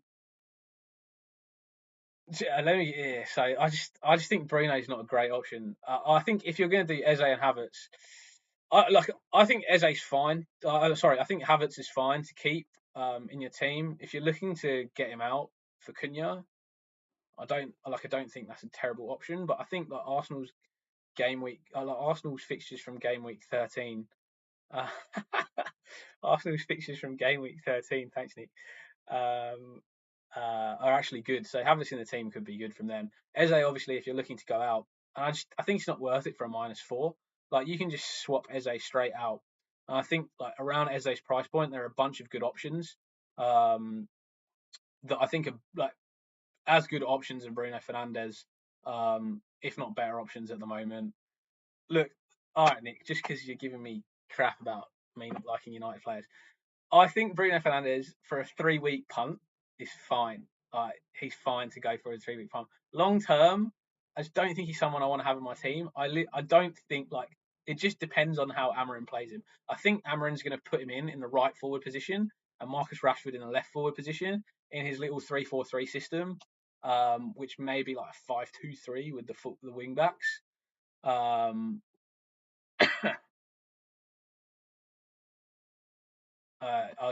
message you, Finis. Give me a moment to get through these questions. Yeah, so better pick for an Eze replacement. Good question, Bryce. I'll put up again like the midfielder analysis that we did in the week. Makes sense. Homie has zero faith in Aaron. I'm hopeful for Amarin. Honestly, like I think he could make United a better team. And we'll talk about it after. Let me talk about some options for you, and then we'll talk about United. So I think like Brennan Johnson around that price point, decent. Again, I was talking like earlier about how he's not getting into positions. I'm a bit concerned about him, but I do think like he'd be a decent move for Eze. I think my pick would be Semenyo. I think Semenyo has a really good run of fixtures. Like the next 4 fixtures: Brentford, Brighton, Wolves, all good attacking fixtures. Tottenham as well, like as an attacking fixture, not bad. The other guy that I think he's probably 7.2 now, Anthony Gordon. Anthony Gordon, like for Newcastle, has some like pretty great fixtures coming up. I think let me just pull up Gordon. I think he's from 13, maybe no, from 12. I think it's from 12. He's got West Ham. Isn't he? Yeah. So this week you got Forest, like obviously a good defense. And you got West Ham in 12, Palace in 13. Yeah, Liverpool in 14, but then 15 Brentford, 16 Leicester, 17 Ipswich, 18 Villa, 19 United. Like that fixture on for Newcastle, if they can like find a bit more form, with now Isak back in the team as well, Gordon could be like an interesting pick there. Outside of that, you got like Brighton midfielders who things a bit tough at the moment with João Pedro coming back. My only pick there would be Mitoma, and then your other options are, I don't know if you've got Saka in your team at the moment. If you don't, then you've got maybe some Arsenal options. You've maybe got like a Martinelli or a Trossard that you can go into. I'd probably go Martinelli just because of like if you saw, I don't know if you saw the heat map from the Arsenal game last week. Even watching the game, you can tell like Havertz dropped really deep into like a midfield role, so that's probably why you're thinking about moving out of him. And everything just went to the flanks to Martinelli and Saka. Obviously more so to Saka, but if you don't have him, like Martinelli could be a nice option. So I'd say Martinelli, Semenyo, maybe a Johnson. I'd say Martinelli, Semenyo, Gordon would be my top 3. Not in that order. I'd probably say I would go Semenyo and Gordon, then Martinelli, and then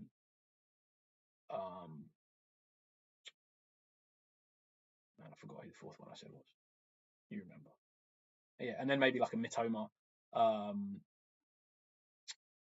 Yeah. Otherwise, I'd really like Jorginho Rita at Brighton, but I think João Pedro is going to come back into that slot, and then he's going to take it away from him.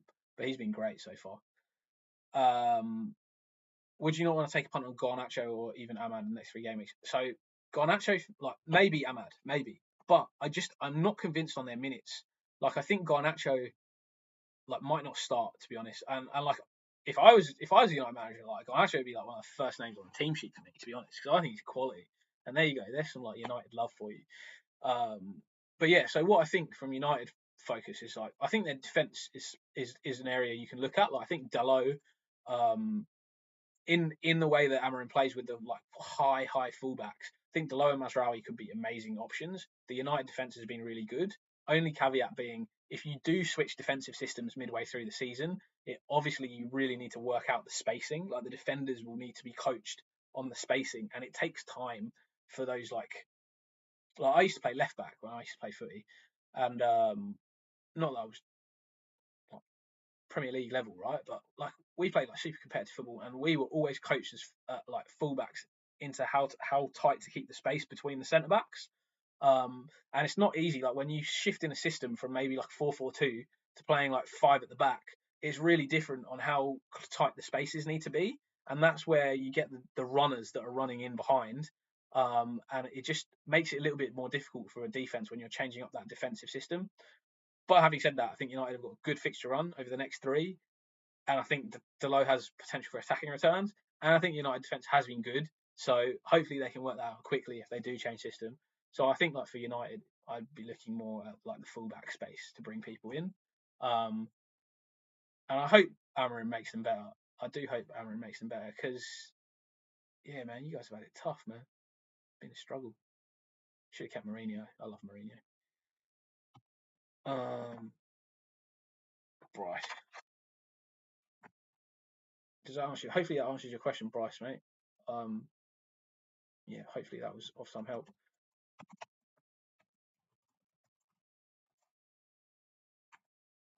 finish, just hit me up on that email, mate.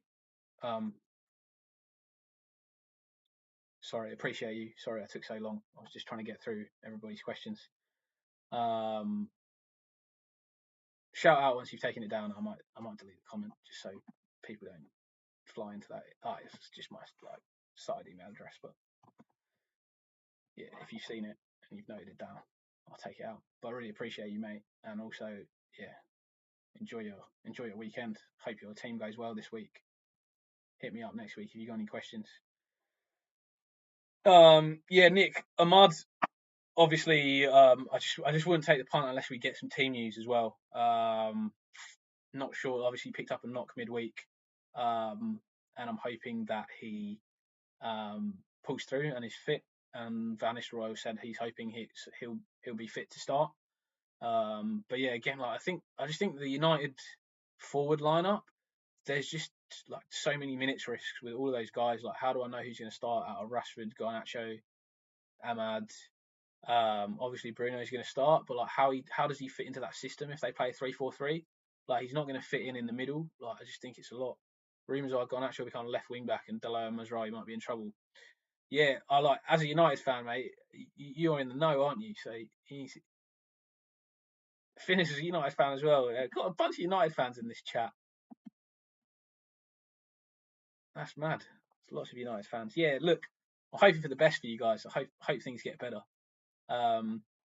Yeah, look, if Garnacho becomes left wing back, I mean, that's going to be crazy, man. I think that's going to be crazy if Garnacho becomes left wing back, because he's obviously got to get used to playing in that position.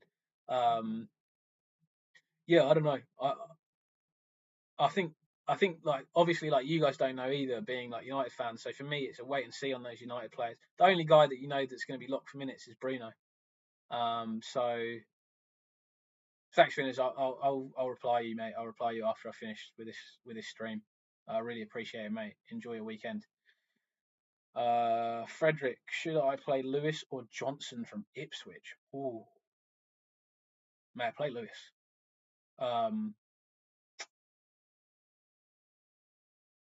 Ipswich can concede 4 goals. Honestly, like, they could concede 4 to Spurs, and you just get 0 points. And you're moving between, like, basically Lewis. Yeah, City could also concede goals to Brighton. Yeah, it's sort of a tough call, Frederick, to be honest. Like, I think what will happen realistically is Lewis won't start. He'll come off the bench and get 1 point. Thanks, Finish. Have a good one, mate. Yeah, I think Lewis will come off the bench, get 1 point, Frederick, and that'll be that for your team. But I mean, there's obviously the potential that he starts and that Man City keep a clean sheet against Brighton. I think that's unlikely. Do I think it's any more likely that Johnson keeps a clean sheet against Spurs? Not really. Much of a muchness, really. You're probably thinking about 1 or 2 points. I'd probably go Lewis, just because I think he might take up some more attacking positions. Maybe he'll sneak an assist, like a random assist for City in like the 20 minutes he plays or 30 minutes he plays. Maybe he starts. There's more potential for like a bit more upside, I think, for Lewis than Johnson. So I'd start Lewis.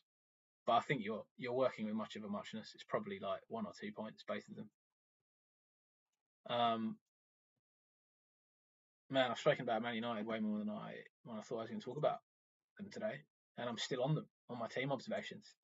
Well, let's talk about Chelsea first, and I think we've chatted through United. I think, like, this, as in this team observations here, spacing in the defence, players' minutes, like, how do we know who's locked, who's not locked in for minutes? Yeah, and just, I think it's a wait and see. I think they're a wait and see for me. If they start picking up, bring them in. Let's go. A vengeance. We'll bring them all in.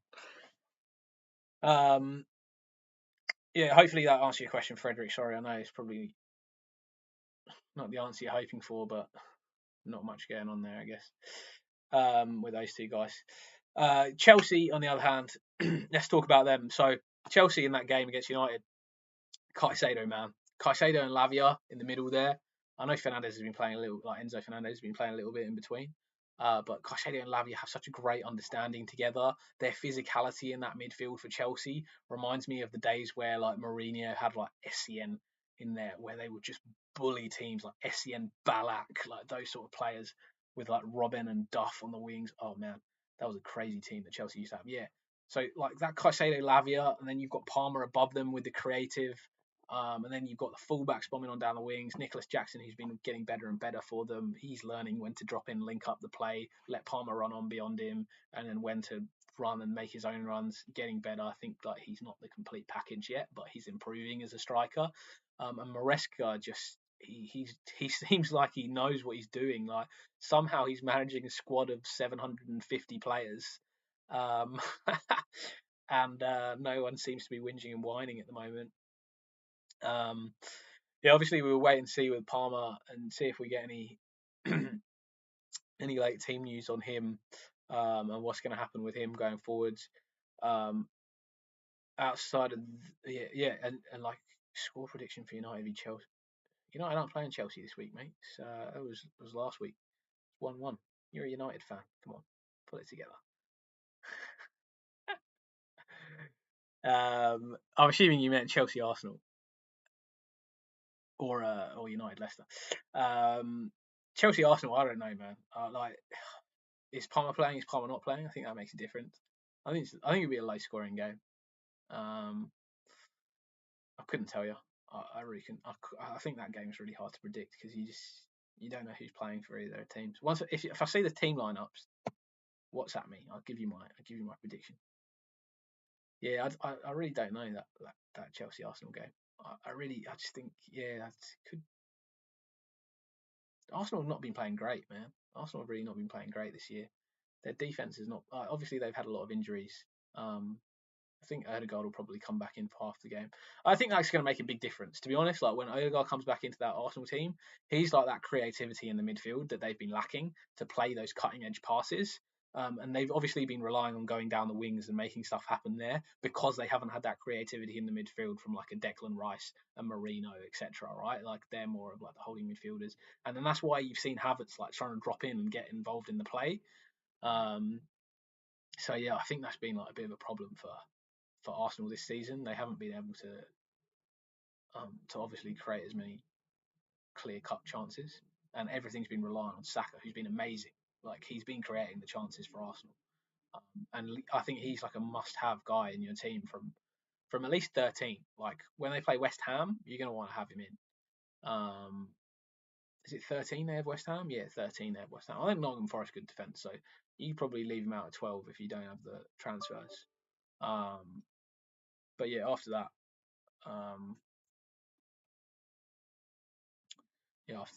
consider flicking him out. Other than that, Chelsea, like, it was nice to see Palmer playing centrally, obviously, again. He got a bonus point. He was super involved in the play. Unlucky not to get a return. I think Maresca's setup now is really like he's trying to get the most out of Palmer as well. And I think the way that they've now got Caicedo and Lavia holding in there is really freeing him up to go and sort of play a little bit more freely, and a little bit less like sort of forced into defensively like tracking and that sort of thing.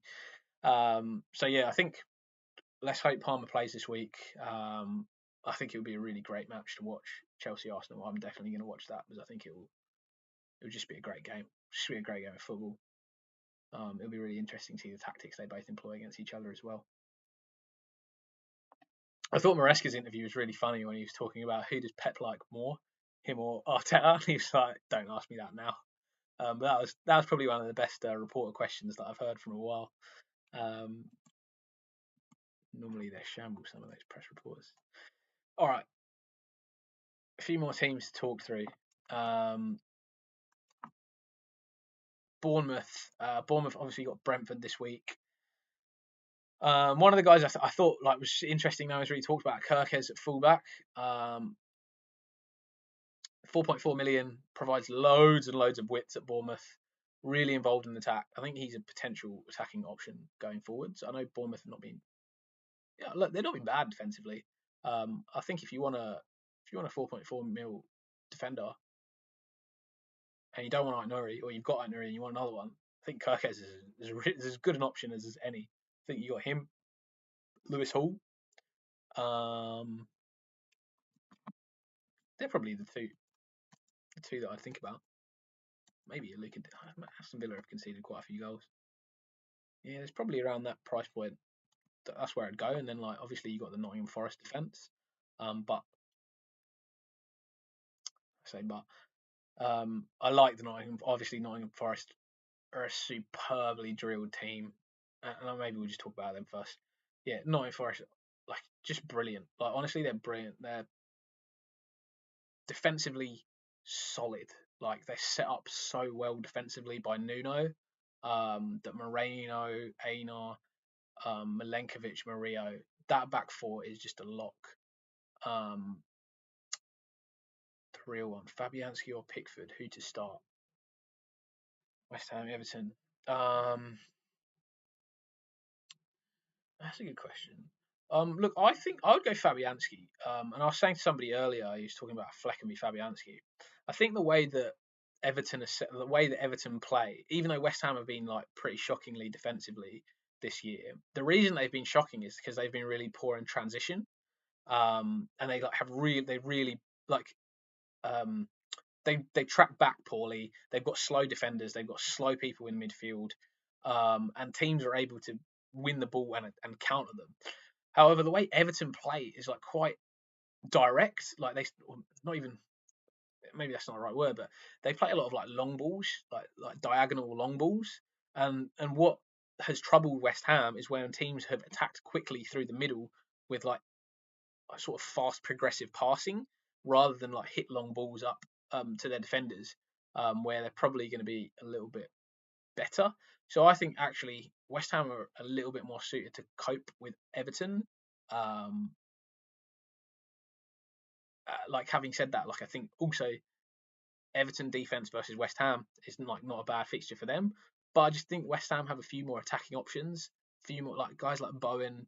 I know Kudus is out, but Antonio, they can cause them problems. And I think Keane's still starting. Like Dyke came out in his press conference and said Keane's still starting for them, and Brathwaite's staying on the bench. And obviously Keane's played great for Everton, and I think it's good that Dyke's done that. It's shown that guys that play well can keep their place in the team. Like that's obviously going to drive good. I would say like that's good for the squad going forwards. So yeah, I'd probably go Fabianski. I think the set like the way the style of play for Everton, that probably suits West Ham's defensive structure a little bit better. Again, like probably a close call, but I just think West Ham have more players of quality that might be able to break down that Everton defense than Everton do. Obviously, you've seen like Calvert-Lewin's finishing; it's been absolutely shambles. And like, where's that moment of quality going to come from Everton? Yeah, so I'd probably go Fabianski, the real one. Yeah, I don't know where were we. I was talking about Forest West Ham last week. Yeah. So I'd say that Nottingham Forest setup, defensively, has been amazing, and like honestly, Murillo is like amazing centre back. I think he has like he's not quite the full package yet, but he has all of the attributes to be like just an awesome centre back. Like he's obviously physical. He reads the game just amazingly well. He has like really good footballing IQ, and I've talked about that with a few players, and probably the guys I would say that I've seen that I really love their footballing IQ.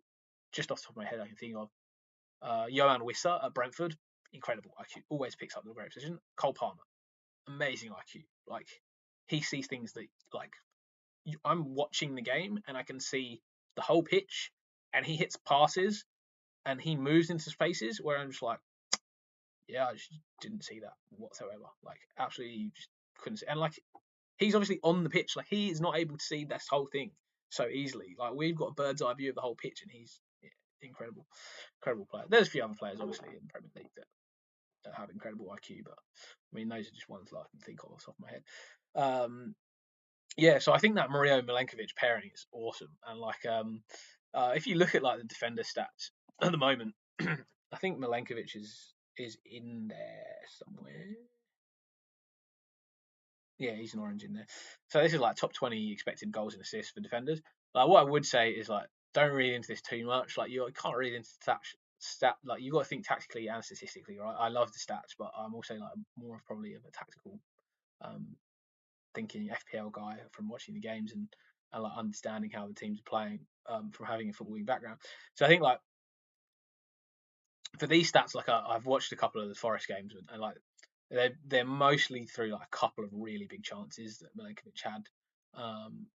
Sorry, a couple of really big like assist creation chances that he had during the season, which is why he's up that high. Like, don't think that he's going to be returning like once every 5 games. Like, probably not going to happen. But if you were to pick one of him and Murillo, this probably leads you more towards like maybe he's going to create more over the course of the season. But if you're going to pick one of those two, it's going to be purely for Forest clean sheets. It's not going to be because of you're looking for attacking returns. If you're going to be looking for attacking returns, you're going to have to go for an Aina or Moreno at fullback because it just makes more sense. Personally, I'd go for Moreno, despite Aina's absolute thunderbolt. But yeah, I just think Moreno's like technical ability is a little bit better, and he might be able to create more assists due to that. But I think both of them are great options, both Aina and Moreno, to be honest. I wonder what the price points are of them now. Like I think if we look at their price points quickly, click over. They're the same. Oh, Aina 4.7, Moreno 4.4. So yeah, same 0.3 as well. So yeah, I would go for Moreno. I think that's the better option. But yeah, like as I was saying, really well set up defensively, and like physically the centre backs are imposing. They're good in the air, and the fullbacks keep like their defensive line is excellent. They really well coached. And then obviously like the way their midfield play is to break quickly, and then they've got wingers. They've got Hudson-Odoi, they've got Elanga, they've got Gibbs-White through the middle that all break quickly, all fast. They're able to get up and down. They're good defensively in transition. They're good offensively in transition. And you've got Wood, who's just being clinical up front, and everything flows into Wood. Everything's they're trying to get it into Wood, and he can score with his head, he can score with his feet. So Nottingham Forest as a team, I think, have a great sort of balance of players. And yeah, I really like their team. I think Nuno's a fantastic coach, really great coach. Wood's obviously in great form, so yeah, amazing team. I don't know how I got on to Nottingham Forest, but anyway, yeah. So that what are we talking about? Oh, we're talking about 4.5 mil midfielders, defenders. Sorry, yeah. So that's what, so that's what I'd say out of that Forest defence. I'd probably go for Moreno. I think Kirkes is a good option at Bournemouth. Only thing with that Forest defence is their fixtures are not amazing over this next few game weeks. Their fixtures start to turn from maybe like 17, 18. They get some really nice fixtures, 19 maybe, something like that. And then like I would definitely have one, if not two, Forest defenders. I honestly might have two at that stage of the season. But at the moment, yeah, it's probably like an Aït-Nouri, maybe a Kirkes over the next 4 weeks, maybe a Lewis Hall. He's got a good fixture run going forwards. Those are probably my guys. If you want to go into Nottingham Forest early, I don't blame you. I think like they could still keep clean sheets against most teams. So, yeah, well, I mean they could easily keep a clean sheet against Newcastle this week. But yeah, they do have Newcastle, Arsenal, and Man City in their next 4 game weeks with Ipswich in between.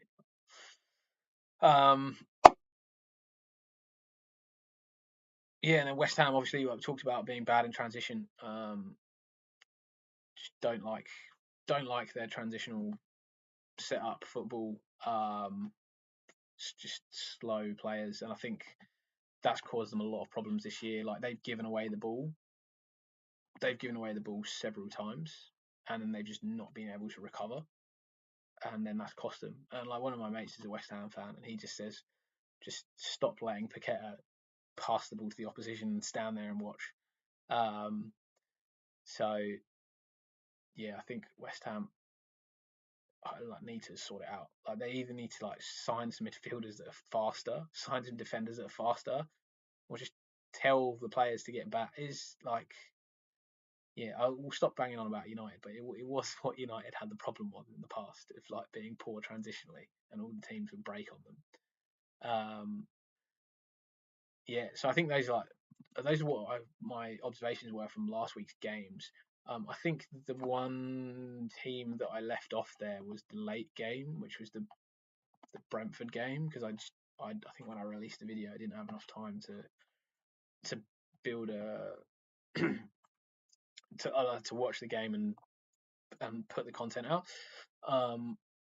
What I'd say against Brentford, like obviously this sort of is and Fulham, right? So that was the Brentford Fulham game. So yeah, that sort of Brentford Bournemouth game. I think both of those teams really work well in fast build up plays. And both of those teams, I would say probably Brentford are almost less good defensively than Bournemouth. So I think it could be a high scoring game. I don't think Mbuemo is a great option this week. I think Wissa's a great option. Is it Mbumo? Whatever. I don't know. I can't pronounce names. Too many countries to pronounce names correctly. Apologies. If someone like confirms with Brian how to pronounce it, then tell me. I won't believe it until it's confirmed. Yeah, Kirk is sorry. So yeah, both Bournemouth and Brentford players I think could score goals this week. So I think Semenyo is a good option. I think Mbuemo is a great option. I think Wissa is a fantastic option. So yeah, it could be a lot of goals in that game. I think both teams will score. But I'd love to see Flecken keep a clean sheet because he's my guy. He's my goalie. So I might flick over to my own team while we got some time and just sort of talk through my thinking for like what I'm doing and why I'm choosing that, and probably convince myself at the same time, because if I'm honest, like I haven't this is going to be almost 95% like what my final team is going to be, unless someone puts something in the chat or there are some late team news that changes my mind. I'm probably just not gonna change from here. So I got Flecken in goal against Bournemouth. Like I'm not going to change my goalkeeper. I just got to hope that they don't concede 2 goals in the last minute. Because honestly, last week, if they hadn't have conceded those 2 goals, he'd have got like 10 saves, which was like 3 save points, 2 points for playing. He'd have got a clean sheet, and he'd probably got 3 bonus points. He'd have probably ended up with like 12 points. Ended up with 4. Really unfortunate. I forgot to talk about Fulham, and we'll go back to Fulham after I've gone through the team. Yeah, actually, maybe I'll just show you like my actual pick team to see what I've selected. Guardiola at the back for City. Like, I don't think City will keep a clean sheet, but Guardiola's offensive. Like look at him over the last few weeks. 7, 9, 10, 1, 9. Like that's crazy. He scored 3 goals in 5 weeks, and you're like, yeah, okay, he's probably not going to keep that up, but like he's taking shots. Like he's playing so high for Man City that it's like, well, if City come out, like this is not going to happen, but say De Bruyne plays 90 minutes, like Rico Lewis Guardiola base start, City just play incredible and just like destroy Brighton. Like Guardiola's going to be involved. Like, are you going to want him in your team? So for him, it's just attacking potential, and like obviously City, one of the top 3 teams in the league. This week I think tactically is not a great matchup for them, but like I want him in my team going forwards. And I think like out of my 5 defenders, he's probably second best for pool potential. Gabriel, purely just because I do believe in the Arsenal defence over the next, like over the fixture run from 12. I'm sure they'll start to improve. They're starting to get their players back now. They're starting to get back to full fitness. Yeah, I want to keep Gabriel over that period. Again, he's somebody where I'm not expecting a clean sheet this week, which is horrible to say because I'm like Flecken not expecting a clean sheet, Guardiola not expecting a clean sheet, Gabriel not expecting a clean sheet. Only really Pedro Porro of Spurs imagine getting into a game week going Spurs is the one team that might keep me a clean sheet this week. Yeah, that's a big fear for me. That defensive lineup. But like, there's potential for attacking returns there. Like Gabriel off corners, Pedro Porro, Guardiola, all of them could potentially get attacking returns. And that's sort of what this season, as I've spoken about in previous videos, it's been so difficult to pick clean sheets. Like, I don't know if there's anybody that's been like consistently getting multiple clean sheets each week. I definitely haven't. So my view is I'm going to go for the defenders where I think I've got the most potential for attacking upside, and that's worked out. I think Guardiola's done a really good job for me. Lewis has picked up a couple of assists in there. Previously I had Trent instead of Porro, who like obviously he's got clean sheets rather than attacking returns, but I mean that was when my head was thinking he was going to get attacking returns. I think Pedro Porro, like, there's probably a mistake. It was the week that Ait Nouri scored as well, and it was a choice between Pedro Porro and Ait Nouri for me. And it was because of like I'd watched the Tottenham game that week, and I'd watched like how Brennan Johnson was starting to push inside a little bit, and how Porro was starting to get down the wing and put those crosses in. And I was just thinking like, yeah, like I could hop on this quite early. Spurs have got a good game fixture run. Maybe they'll keep some clean sheets. Then they lost 1-0 to Palace. Yeah, like, come on, man. So yeah, that was sort of my thinking. But I'm hoping Pedro Porro this week is Ipswich. Come on, Spurs, keep your clean sheet and maybe get some attacking returns for Pedro. I take the clean sheet, to be honest. Then moving on to midfield, Palmer. Obviously, we're waiting to hear if there's any like late news on him. He obviously posted that photo of him. He obviously posted that photo of him in the like strapping, but that's sort of like a match strapping that you put on like prior to playing, like just it's either a heat pack or an ice pack, just sort of get yourself ready to go. So he's like looking like he's obviously saying like he's trying to say like, yeah, look at me, like I'm almost ready to come back and play. So I like to think that Palmer's going to start against Arsenal. I think going forwards, obviously, good. Like one of the guys you want to have in your team for 12 onwards, like they've just got great captaincy options, as we were showing on the screen with the captaincy charts. Salah and Palmer really have so many good options for captaincy over those 6-7 game weeks. That yeah, like I think it's difficult to like want to go against them over that period of time. Obviously, Haaland as well has got some good options. Yeah, outside of that, I got Brennan Johnson, who I think I've spoken about, like, makes me a little bit nervous. Even though he's picked up returns, like I just think the positions that he's been getting into for Spurs has not been as good over the last few weeks as he was like previous weeks. But again, like it really depends on whether Spurs are able to counter attack on teams and like or not even counter attack, but just like play in transition. Yeah, I mean really like counter attack. Or whether they leave space running behind. I think that's the main thing. Feels like a lot of the big streamers have started their channels at the moment. But guys, like, put your comments in the chat. Like, if you like my content, please subscribe, help the channel out. And like, I can obviously get back to your comments a lot quicker and go into a lot more depth because I'm going through and answering all the comments on here. So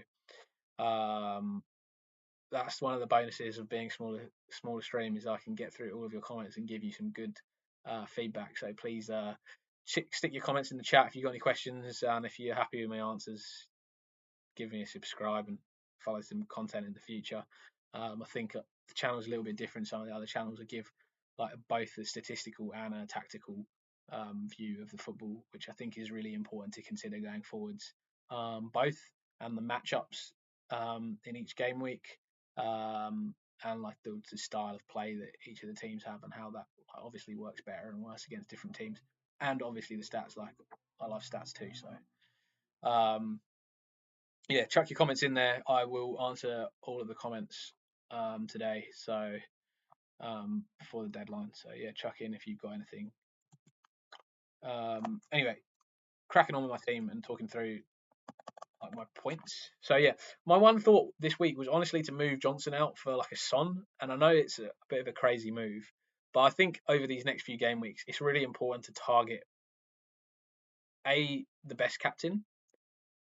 Number one most important thing is you should be structuring your team to have the best captains over the next game weeks.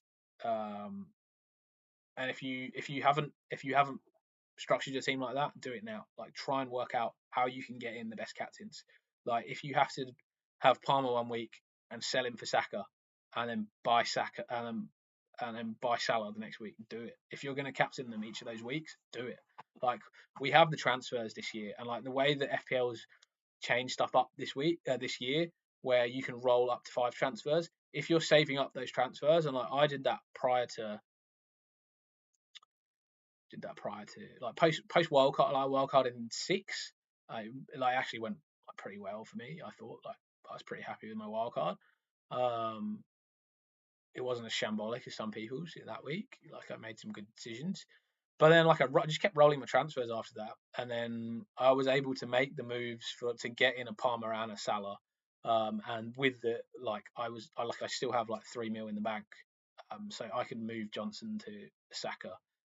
Sorry, I could actually I'm 0.1 off moving Johnson to a Saka, which is wild. Which is probably one of the reasons why I'm thinking of rolling this week. I wasn't before Saka went up to 10.1 million last week. It was just terrible. So yeah, that's why I'm also thinking about rolling my transfer this week, because I think next week I've got to make a decision whether I want to keep Rico Lewis, if I downgrade him now, then I could go Johnson to Saka next week, which is where I'd like to go to. I might not even like Spurs have got City, so I'll probably go Johnson to probably Saka, maybe a Foden, maybe a De Bruyne. We'll see. But I will have Saka in from 13 for sure. Like, definitely will have Saka in for 13, so I might just go to him next week. So yeah, that was sort of my thinking. And one of the reasons why I'm thinking of rolling this week is that I'll have 2 transfers next week to be able to then do that double switch out of Lewis, and he's done me great. I've had Lewis all season. I think he's been like a must-have. Honestly, I think he's had a must-have. And if he starts this week, I'm probably going to keep him. Like if he starts over Walker, like I'm probably going to keep him. Yeah, and Mbumo, whatever his name is. Someone find out for me. Put it in the chat. How do you pronounce his name? Yeah, obviously like just still good fixture run for Brentford over the next 3, 4, 5, maybe you could say. So and like on pens, great price point, got to have. Salah, just unbelievably clinical this year. He's just been in a world of his own. Like I think his finishing is just up there with Haaland's finishing this season. Honestly, it's been incredible, and just great captaincy options over the next few weeks. So I think he's like important to have in the team. Rodgers is just a price point guy for me. Like I think at the moment, the people around that price point that are interesting is Rodgers, Buonanotte, and Jorginho Rita at Brighton. But I think João Pedro is gonna rob him of being a great fantasy asset, because otherwise I think he's like he'd probably come in for Rodgers for me, just because I think he's got just like the way Brighton are. I just think they're even better offensively than Villa, which I wouldn't have said at the start of the season. Chris Wood, he's my new goal scoring machine. He's the new Erling Haaland. No, Chris Wood's incredible, and yeah, my mate Nick has Chris Wood always, and it's really frustrating. He always has him every season, and he always just like has him for a few weeks. He'll always score. Very frustrating. So I just couldn't like after Wood started picking up this year, I just had to get him in, and yeah, obviously scored for me last week. Did the job when I subbed out Haaland for Wood, and brought in Palmer. So that was a win for me. And I think the big thing this week is hopefully Palmer does something, because that's probably where I'm going to gain rank on people. I think a lot of people will probably captain Salah this week. And to be honest, like I'm not sure that it's the best decision. I really I find the captaincy call this week difficult. And my final decision was after just thinking like Villa have conceded a lot of goals this year. They've been not as good post Champions League matches this year. They've been a bit lethargic. Salah's finishing's been really good. And is Son going to play 90 minutes? And outside of that, just was I comfortable enough with Mbeumo against Bournemouth to go for him? And although I think there's goals in the game, I think Bournemouth's defense has almost been like a tiny bit better than Villa's. So Matty Cash is probably out as well. I don't know who's up down that left side. With Luca Dean down the left, probably with maybe Maatson coming on later for them. So yeah, they've had some problems at the back, and obviously like they've been rotating through players with injuries and stuff. So yeah, I just ended up thinking, let's go for the main team, main man. He's gonna probably play 90 minutes, and he's been in great form against a team who's conceded quite a few goals this year. Can't be a bad option. Maybe it's a bit of a boring pick, and I think this week there are potentials to go for more differential captains. Not hugely, but like I think like Mbeumo, Son. Yeah, it wouldn't blame me for picking them. But yeah, that was sort of my thought process for going with Salah. I think it's a difficult one for me because I didn't see like any real, other than Haaland, I don't see any real obvious captaincy choice. I think Haaland's the obvious choice. I wouldn't even think twice about captaining Haaland this week if I had him. Rodgers, yeah, Rodgers I've started over Lewis and old mate Wout Faze, who I'm now thinking of moving ahead of Lewis on the bench. I don't know if that's wild. I'm also like maybe that's wild. Leicester keep clean sheet against United. Thoughts? Anyone?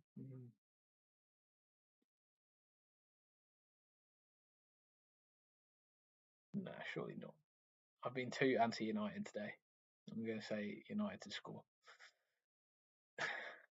Don't know, man. You don't know. Like honestly, like those decisions are all like Rodgers, Lewis, Fairs, all of those three need to go for out of them.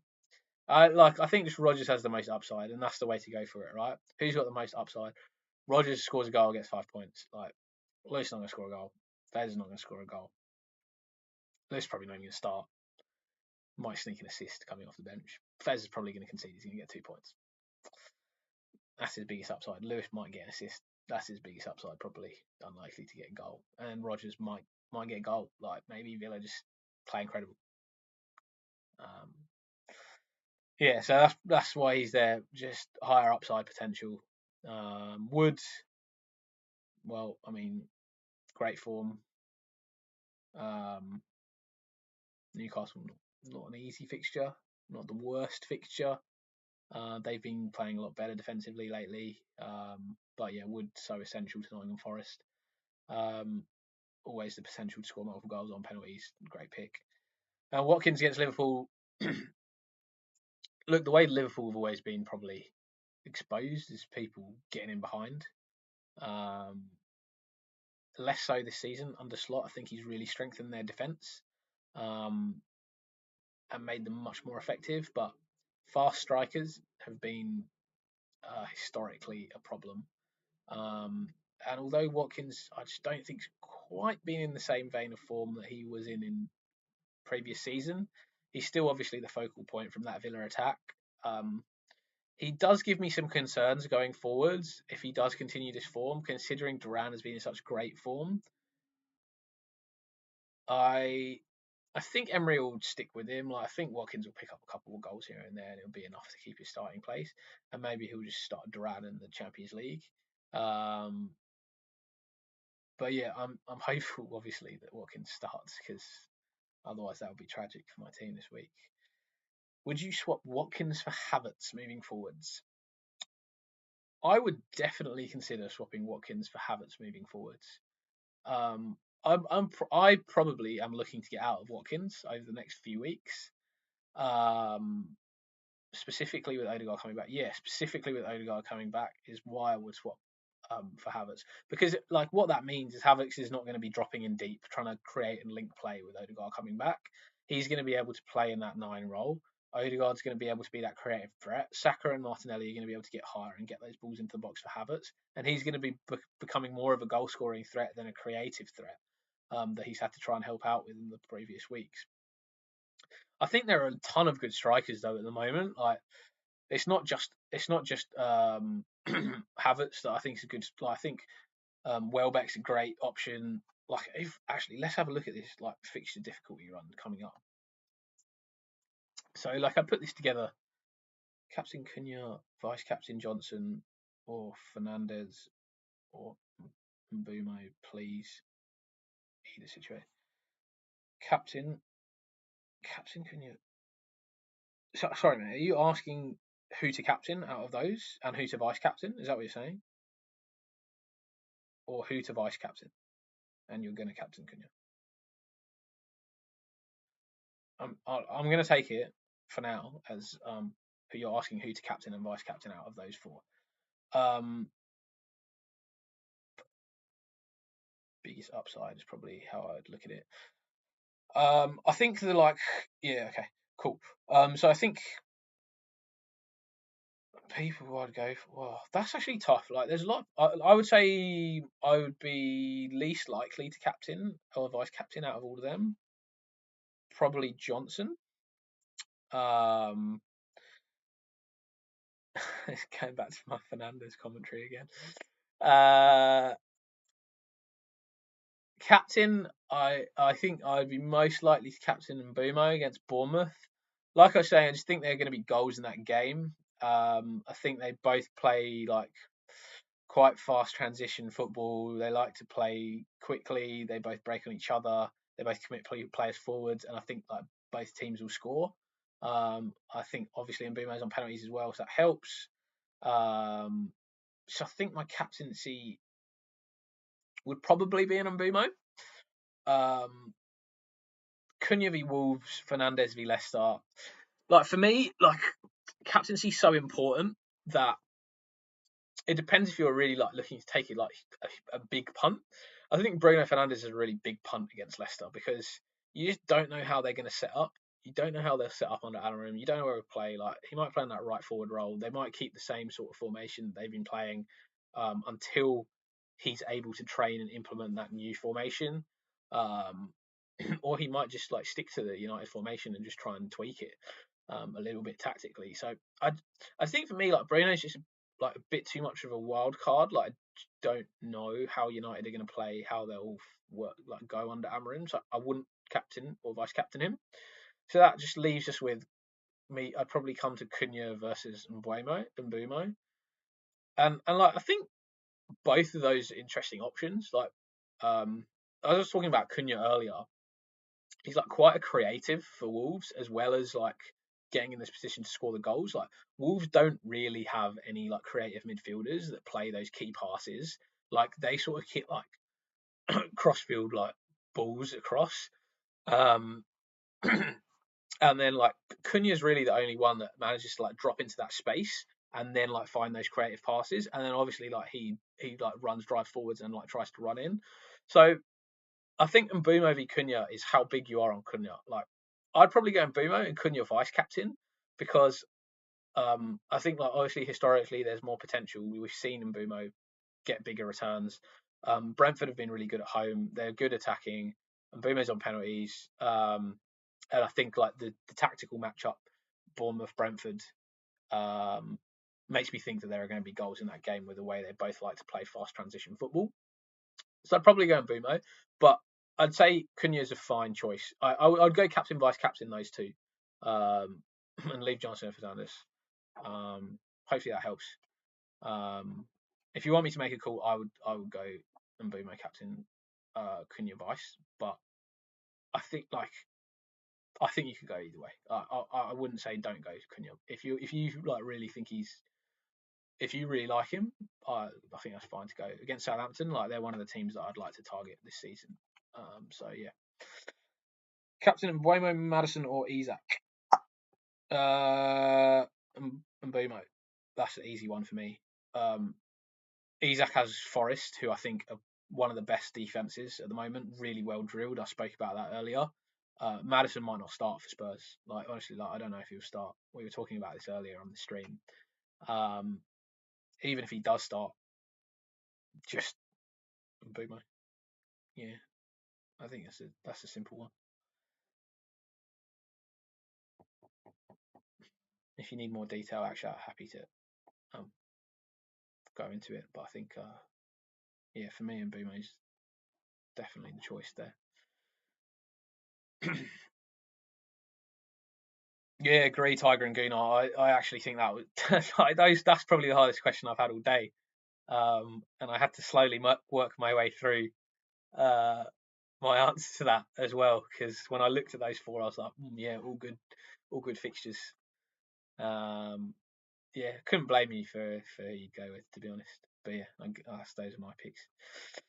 I can't remember why we got into this attacking difficulty fixture swing, but yeah, basically what I created this myself based off current Premier League results and who I think are good teams to play for an attacking team. I think it's different to like the actual FDR. I think this is more accurate based off like who's been conceding more goals, whose teams to targets, and just like who are better defenses in general. So like I sort of built this out and then wanted to talk through like some of the fixture swings over the next few game weeks and where I see like wild cards being a good option, etc. So like obviously 12-13, you can see those big fixture swings for both Chelsea and Brighton. And then like Arsenal as well, like everyone talked about. But I think Arsenal's fixture swing is actually more like better as a defensive fixture swing than an attacking fixture swing, just because like if you look at their like if you look at that sort of fixture run, like Nottingham Forest actually really good defensively. West Ham goals. Man United have been pretty good defensively. Like we'll see what sort of system they play under Amorim. Fulham are like not a bad defensive side, and then like after that, then yeah, Everton, Palace, Ipswich, Brentford, even Brighton probably going to move for me into like a grade soon if they keep conceding the way they have been, and Tottenham as well. So like 16, like it's a little like attacking is a little bit more better. But yeah, I'd say that Arsenal fixture run is still good from an attacking perspective as well. It's not like there are games where you're like super concerned about the opposition. I think Nottingham Forest is probably Nottingham Forest United the hardest games there. I also have Isak as one of my forwards, but because Newcastle were away, wasn't thinking about Isak. Yeah, mate, I wouldn't think about Isak either. I think Nottingham Forest are just like awesome defense. I was talking about them earlier and how well drilled Nuno has them, and like I think Murillo and Milenkovic are like just great centre backs. I'd put them in almost any team in the Premier League. I reckon they'd get in. I find it like maybe Liverpool as a. I think even Liverpool. I think Maria'd get in. Like I think he'd get in over Kanai. Like I honestly think that guy has all the attributes to be one of the best Premier League defenders. He's physically strong. His footballing IQ is incredible. He reads the game so well. Times he cuts out passes are insane. And then like Moreno and Aina have been like great for the Forest. Like I think the line, like the defensive line that Nuno's coached into them, like they're really good. Their spacing's excellent. They don't leave the gaps in between the fullbacks and the centre backs for people to like run through. They know like when to push up, when to come back together. Like that defensive line for Forest has been super good this year. And obviously like they sit a little bit deeper as well, and they play that sort of counter attack, fast paced transition football with Gibbs, White, Alanga, and Hudson Odoi. So yeah, like I think Newcastle will find that a tough game. Like I really do think they'll find that a pretty tough game this week. I think that would be a great. I actually think like probably not an interesting game to watch, but like probably be a good game. Yeah, definitely like fixture difficulty rating on the FPL site has it as a 2, but I would definitely say that's not a 2 for Newcastle. That's not an easy game. Yeah, but Isak after that going forwards looks like a much better. Like this is another one in this fixture swing. Like you can see here, Newcastle 12 and 13. Their fixtures from attacking perspective just get so good from 12. So that's why I was sort of looking at that. Like if you want a wild card, like, that's a really good time to wild card. I also like kept 13 in there because I just thought that was interesting. It's sort of when like if you want to come out of Haaland, I actually think 13 is the best week because Tottenham also like the tactical setup, the way they play and the way they're going to come out to play against City means that there are also going to be spaces in between their lines. And it's not like Ange's going to suddenly sit back and play deep against City because it's City. He's still going to come out to play against them. I think again, like there could be the goals in that game the same way they're going to be goals in their game against Brighton this week. Yes, I think Liverpool from 13 going forwards, that's sort of where you look to get out of Haaland. And if you like don't want to go without Haaland until then, um, if you don't want to go out of Haaland until then I think like 13 actually looks a really nice week because that also for me like Arsenal fixtures like if you want to bring Saka in, 13 is probably better than 12. So the only thing with that right is Tiger Green, when should I do my wildcard? Yeah, let's talk about it. And like to be honest, mate, like chuck your team ID up and I'll pull your team up and we can talk about it because it sort of depends on like what your team setup is at the moment. Like I think 12, like you want to have Palmer, like you want to have Palmer or Salah or ideally both because Southampton, and it depends who you want to captain, right? Because Southampton and Leicester are two games that you're going to want to either captain Palmer against Leicester or um, Salah against Southampton. And I'd pick them as better games than City against Tottenham, right? So, um, like my view is 12. If you can get into 12 and use your transfers to get a Salah and a Palmer, then actually 13 is quite a nice week to wildcard. So I'd say 12 and 13 are really like the weeks that you'd be looking at with that fixture swing. If you've got a bunch of like free transfers saved up and you're able to sort of like move out of Haaland into those premiums, like into that like premium midfield, which I think is from 13 to 16, like those 4 game weeks, that premium's looking good. And then like as you can see from this fixture swing, like 17 AFCON, right? So that's Salah gone, that's Ait Nouri gone, that's Nicholas Jackson gone, that's Wissa gone. All of those guys go to AFCON in 17. So like make sure you're thinking about that when you do make your wild. If you wildcard in 12, 13, think about the fact that you're going to have no Nicholas Jackson, you're going to have no Wissa, you're going to have no Salah, you're going to have no Ait Nouri, and make sure that you have the transfers to move these guys around. Because otherwise, like you're going to get 4 or 5 game weeks down the line and be like, crap, like what do I do? Um, and again, like if you don't want a wild card, um, if you don't want a wild card in like a 12, 13, um, and you're able to like work your way with the transfers, then 18 is also like 17, 18 is like also like quite a nice fixture swing where you can see here like Liverpool's attacking fixtures just get awesome. Only problem with that, you got Salah away, so you're going to be looking and you're going to be seeing like maybe that is the time for a Luis Diaz, a Gakpo, or a Jota. It's going to be like who's going to play in that Salah role on that side. At the moment, I'm not sure who's going to play there. I think it could be a Diaz. Um, so yeah, that could be a time where you're more comfortable over the minutes of those guys because you know that Salah's gone. Um, so it's like maybe you double up on like a Jota and a Diaz over that period of time. So think that AFCON time you might want to be going into the Liverpool front line and out of Salah. And then Man City fixtures also like that 5 week span. Do you want to be without Haaland from 18? I wouldn't want to be without Haaland from 18, especially with like De Bruyne back and firing. Foden's probably like his he's going to be playing like he's already looking to start playing better. Um, so yeah, I think that like that also is like a consideration to have around that time. Um, sorry, do Do I need to use my first World Cup at the end of December?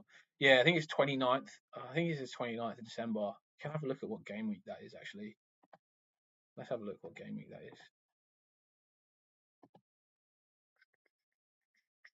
Yeah, it's 18. 27th of December, it's 18th. So, yeah, you're probably going to want to have to use it. Probably going to want to have to use it game week 18. Looks like a nice week for it if you do want to use it then.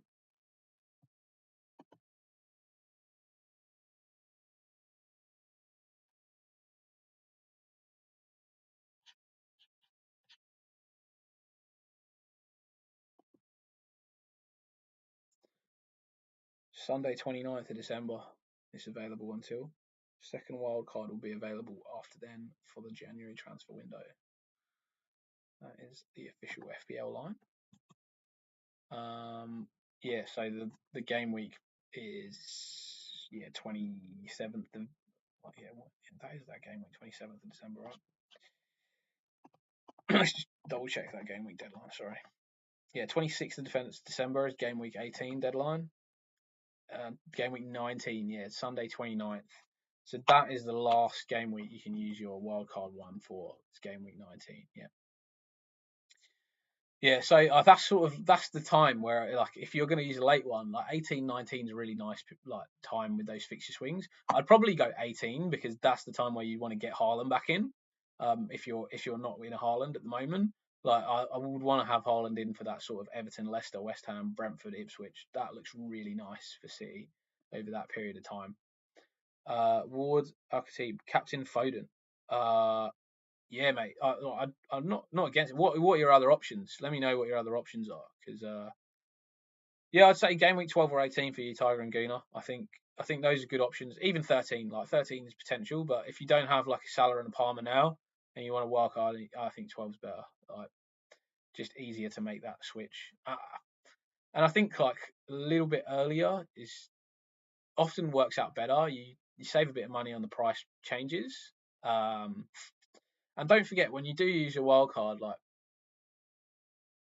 make it right away so you don't miss out on any of the price changes. Like, as soon as that game week starts, transfers. And then, like, the way I like to play my wild card as well is I look at the price change predictor. So just recently got rid of Haaland and replaced him with these. Yeah, exactly. So I think for you, like, could be like 18 actually, like, could be nice if you haven't used your wild card yet, and you're able to sort of get into like a Salah and a Palmer over the next few weeks with the money you have and the transfers you have. 18 could be nice. Otherwise, yeah, 12, 13 to get like a Salah, Palmer, Saka premium for 13. Yeah, and like one thing, like I would definitely say for everybody, when you are doing your wild cards, is check out this like free website. Like, I don't use Fantasy Football Hub.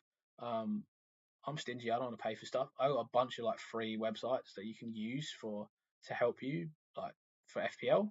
Really good. Like, this one's fplstatistics.com, and it sort of gives you the same sort of estimations of when the price changes are going to be. Or maybe I should zoom in a little bit. I don't know if you guys can see that very well.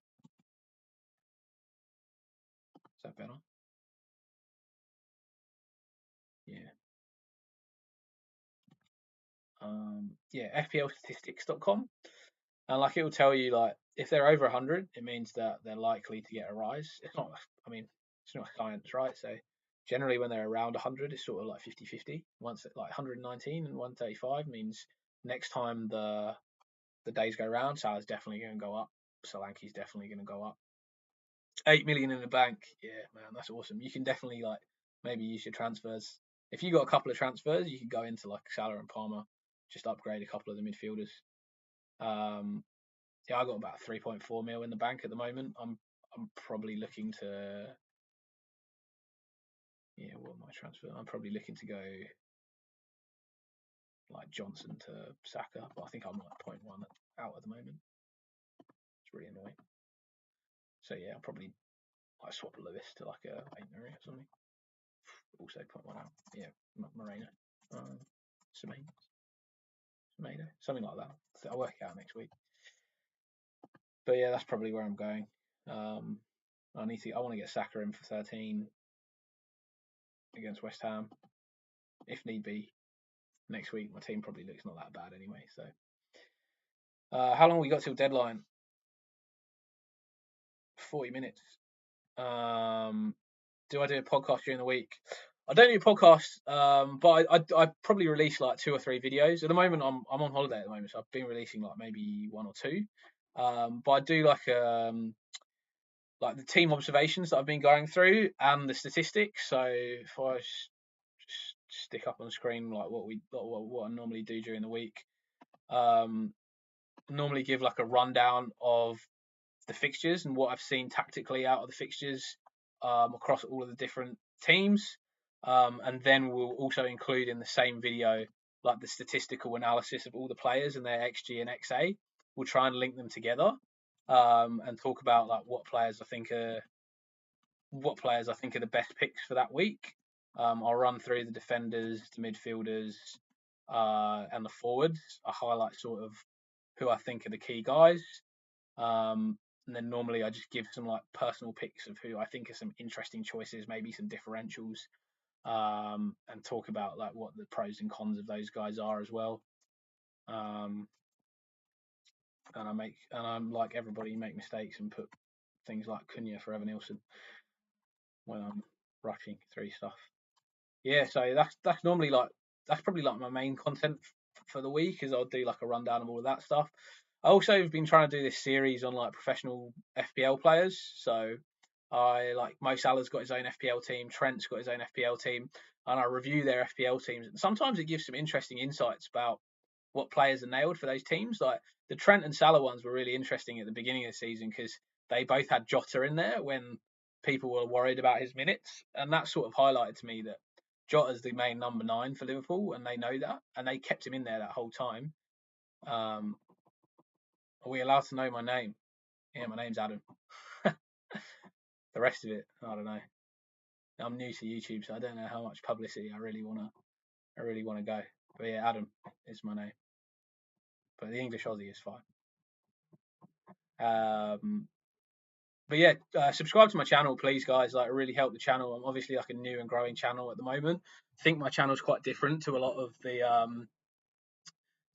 the like mainstream content creators. So I'm hoping to like build my own niche of like this more like tactical / statistical hybrid where cheers Tiger and Gear. Appreciate your comments, mate, and like tuning into the stream. It's always nice to have people giving me comments and stuff to talk about. Ethan, yes, I've seen your comments before, mate. Thanks for tuning in. Start Fabianski or Raya, bearing in mind that I don't have Gabriel. Fabianski or Raya. Ooh, yeah, that's a tough one, mate. Just trying across my channel today. Yeah, nice one, Tiger and Gear. Well, subscribe, mate, and stick around. Stick around for the journey. Hopefully, we can build it up. Hopefully, I do some different stuff, and you guys will enjoy. And if there is any other content that you want to see, like please let me know because obviously being a new channel, I'm happy to sort of like cater to what you guys are looking for. Hopefully that sort of like tactical statistical lens will be good. And like for the time being, I can answer all the questions. So yeah, sorry, Ethan, mate, Fabianski or Raya. I think it's a tough call. And like I'm probably just gonna like in a second I'm gonna start not talking to people and looking for some team news and see if anything's come yet for Cole Palmer. I think I was talking earlier about like I think that the West Ham game, although they've been like absolutely shambolic defensively, is probably a little bit better for them considering the way Everton play. Like Everton play like quite a lot of diagonal long balls or just long balls, and West Ham were quite poor in like the quick transitions just because of the slowness of their players. So it's sort of like not a bad game for West Ham, but it'd be hard to say. Yeah, it's kind of hard to say. Don't go Raya, even against for Arsenal against Chelsea, mate. That's tough.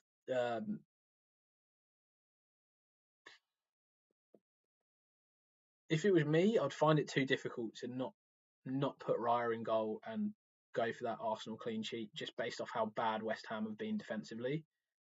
even though Everton are not particularly good going forward, and Dom Calvert-Lewin can't finish to save his life, and like there's so many things like why that like Everton game I see it as more likely for them to keep a clean sheet, but I'd probably still go Fabianski just because it's so hard to go.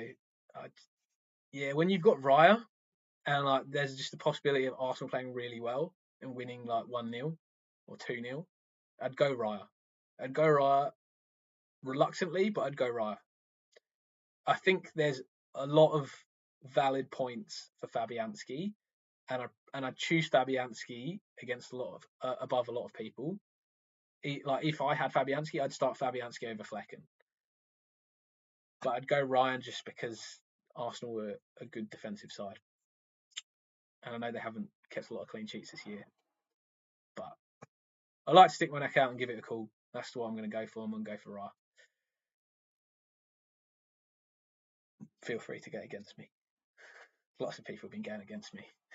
Lots of people went for Haaland last week and they were wrong, and I was right. And I went for Salah.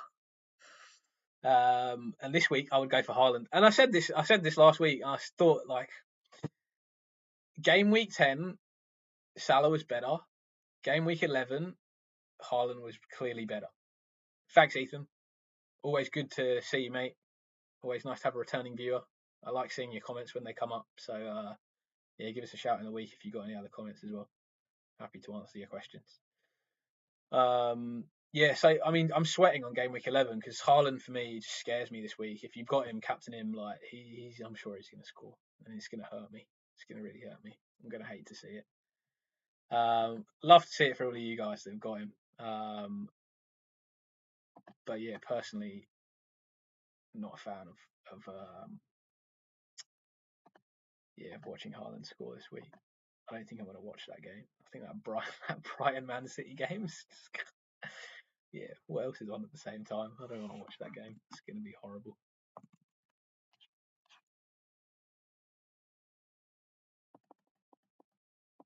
What's the nothing's on the same. Oh, that's alright. I'll be sleeping to that Man City Spurs game. I'll wake up and watch that game. It's going to be 2:30 for me. Is it? No, sorry, not Man City Spurs. Man City Brighton. 2:30. Yeah, 2:30 for me. All right, I was just gonna like tune out for a minute to sort of have a quick look if we can see any early team news.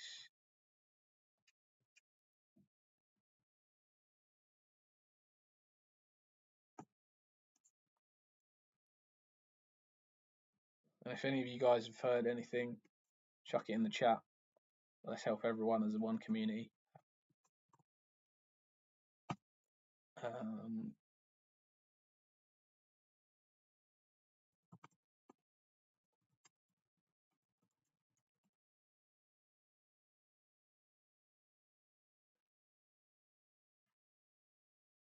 seeing anything from the people that I know often post stuff.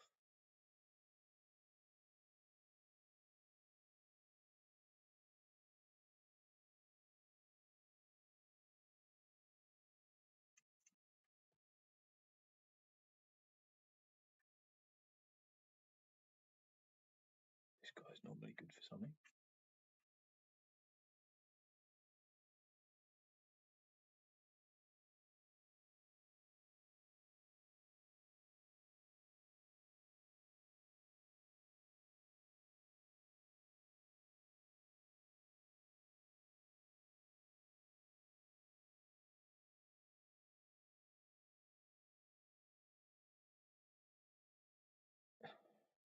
Yeah, Palmer's. Is that Palmer Insta sort of like?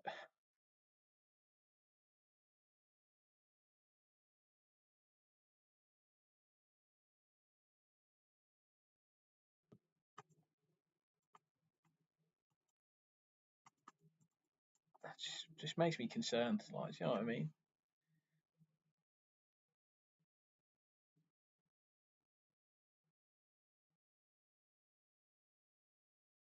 It's funny because Gabriel replied as well. Gabriel replied to Palmer's Insta being like, "Tudo de gracias." What is that in Spanish? It's like give thanks to God or something. In my like not very good Spanish that I learned at school. In everything, give thanks to God. I don't know if he's like, does he mean thank God you're out, or like thank God you're okay? Like,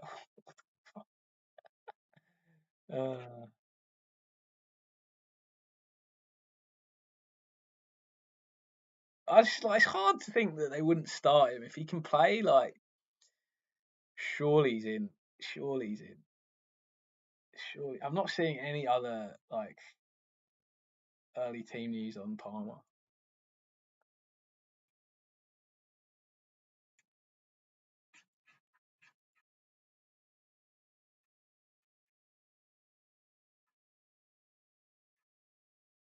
Yeah, not seeing anything. Looks like we have to wait and see, guys. Maybe we'll find out a bit closer.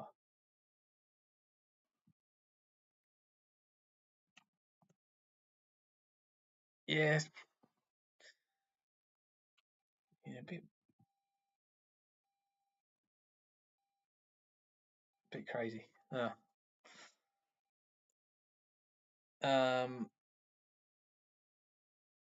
Yeah, we'll have to wait and see. I think we'll have to wait and see. Hopefully, something will come out. I'd be annoyed if he doesn't start. To be honest, I'd be really annoyed if he doesn't start. Yeah. All right. Anyway, let's crack on with like chatting about this stuff. And we'll get back to some late team news. Maybe with 15 minutes to go, and I'll have to start looking at my own team again and talking it through in my head and tell myself I'm right. So yeah, looking at this, like good fixture runs from an attacking perspective. Brighton and Chelsea game week 12, Newcastle game week 12, like all of those guys really interesting. Maybe like a Gordon, Isak, Palmer, Nico Jackson, João Pedro, Welbeck, maybe Mitoma. I'm not hype. I'm not big hype on Mitoma just because when I watch Brighton play, until like very recently in the last couple of games, I think Mitoma's been amazing. Like I think he's just like I think he's like quality, like technically awesome. But they don't pass him the ball. Like they just I honestly think like is the thing where they just don't like the guy.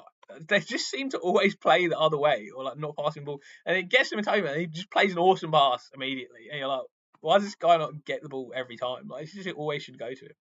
Anyway, it was probably just like when I was watching a few of the Brighton games. I was watching and I think like early in the season as well. I had Mitoma in my team, and he did get me a couple of returns, but I was like, I'm lucky, man. He touched the ball like 2 times in the whole game and like got an assist. But yeah, he's awesome, man. Like if he gets the ball, he's gonna create chances. And then yeah, obviously the Wolves good fixture run. I'm starting to build towards you guys' thoughts on Cunha. Like I've been watching a little bit more of Wolves to sort of give some tactical insights, and yeah, I do think like his creativity for Wolves is important as well as his goal threat. So yeah, I've become a bit bigger on Cunha, but I just think there are so many good forward options that yeah, I mean I'd happily go for Danny Welbeck. Like you look at the Wolves fixture run and you look at the Brighton fixture run now, and you look at like Cunha v Welbeck or Cunha v João Pedro. Like, could you easily tell me that like one is way better than the other? I I, I don't think so. I think like and like who would you say are the better team? Like I would say Brighton are the better team and more likely to score against a lot of these teams. So for me, that's where I would go. Probably go for the only thing like obviously like is that João Pedro Welbeck thing, right? But I think Welbeck will continue to play and João Pedro will play in Jorginho Ruta's role. Um, who's on pens? That's a good question. I don't know the answer to that. I think João Pedro was on pens. I think he'd probably go back to being on pens. But yeah, we'll see. Like I think like from Hertz's comments earlier in the season, he obviously said that João Pedro was such a talisman for Brighton that I'm expecting him to come straight back into the team for Ruta. But I just think Ruta's played so well that it's such a shame to lose him because he's also got that physical presence that João Pedro doesn't have in there. Like I think he's been really, really good for Brighton in that midfield. I wish they could find a spot for him. But yeah, we'll see. I'm expecting probably João Pedro maybe to come off the bench today, or like he could start. He could start. And then yeah, if he starts this week, then 12 he's a really good option. If he doesn't start this week, then we'll see how many minutes he gets, and we'll talk about it next week. Outside of that, what have we got? A few punts. Some of the highlights were just like talking points, like the Everton, Fulham, and Man City ones. Things from previous weeks. Man United's run, 3-week punt on United. And then yeah, like looking at it, like then you switch off in 18 and into that Liverpool Man City. You want to have Ireland back really, I think, in 18. And that's probably when you want to come back into him for those 5 game week period. So yeah, try and save up your transfers if you can. If you've already wildcarded, like get into a good position from 12-13 where you're happy with your team, and then try and save up your transfers so that in 18 you can make that switch back. Because I think like probably I'm likely in 18, or I'm probably likely in like 16, set the 17 to go Salah out, Haaland in.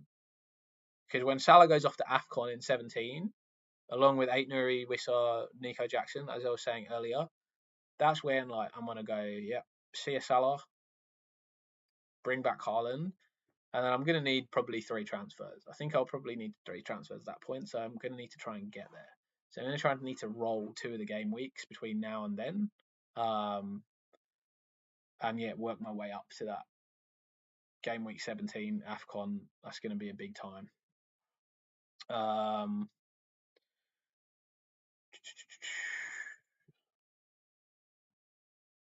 Just quickly looking for the team news. I'll also flick over to so you guys can look as well. I also did like a defensive fixture runs, which is slightly different because I find the like defensive fixtures obviously different teams, right? For example, Nottingham Forest, I would say like are more difficult from an attacking perspective than a defensive perspective. Like they're really solid defensively, but like going forwards, they obviously like play a little bit more on the counter. They like you can probably keep a clean sheet against them. Similarly for like a Fulham, like Fulham, as a defensive fixture, yeah, they're probably not like as likely to score against you, but they're like as you're attacking against them, they're quite good defensively. Like, are they gonna? So yeah, obviously, like I've set this up differently to the actual FDR. I think this is more realistic, and this is based off like how many goals teams have conceded this year, like how they've been playing, like my thoughts on their team defensively and offensively. And again, like you'll notice that the key swings are 18, 19, and that's sort of where I'd look to sort of focus my thoughts on going forwards.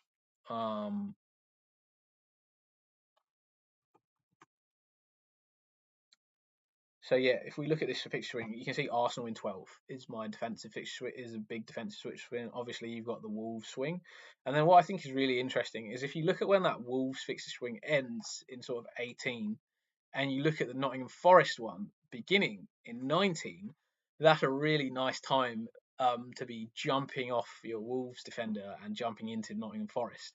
And if you want to go Nottingham Forest, you can go Nottingham Forest even earlier. Like realistically, if you most of you, if you got Wolves defenders, probably got Aitnuri. He's going to go off to AFCON in 17. Then you can flick to Nottingham Forest a little bit early. I know Brentford, Tottenham probably not the best games you want to be flicking in there for, but look, I don't hate Nottingham Forest all the way from 13. Like you got Ipswich, and then yeah, you got the tough game against Man City. Then you got United, Villa, Brentford, Tottenham. Not the easiest 4 games. That United one might have to change depending on how Amarim comes in and starts affecting us. But yeah, I mean, you can see Forest good, Liverpool good fixtures from there. City's not as great defensively, I would say. More so from 14. So like yes, you might be switching out of Haaland now, but I would keep at least like a one Guardiola. If Lewis was playing every week, I'd quit Guardiola and Lewis. Honestly, like I think like the attacking potential for both of them is why they're in the team as much as the like City. It's one of the top 3 teams. And like if you have a defender from one of the top 3 teams, then they're going to be more likely every week to keep a clean sheet. And like I don't want to go. I'm not someone who's going to go based off like, oh, we have a 43% clean sheet chance this week. It's more like, is this fixture a good fixture for this team? And obviously, like, are they a big team? They're obviously going to have higher clean sheet percentage chances. And yeah, Chelsea defensively have some good fixtures from 17 going forwards. That's sort of a time where maybe you want like, if you're switching out of Wolves, maybe you want to go into like a Gusto for Chelsea. Maybe he's bedded down that sort of like wing back role there. That's also like a sort of like for like 8 Nuri, I think 4.7. I think Gusto's, what is he? 4.9, so not far off. 0.2, you can almost swap that straight out. Yeah, so those are sort of like my fixture difficulty swings, as to say.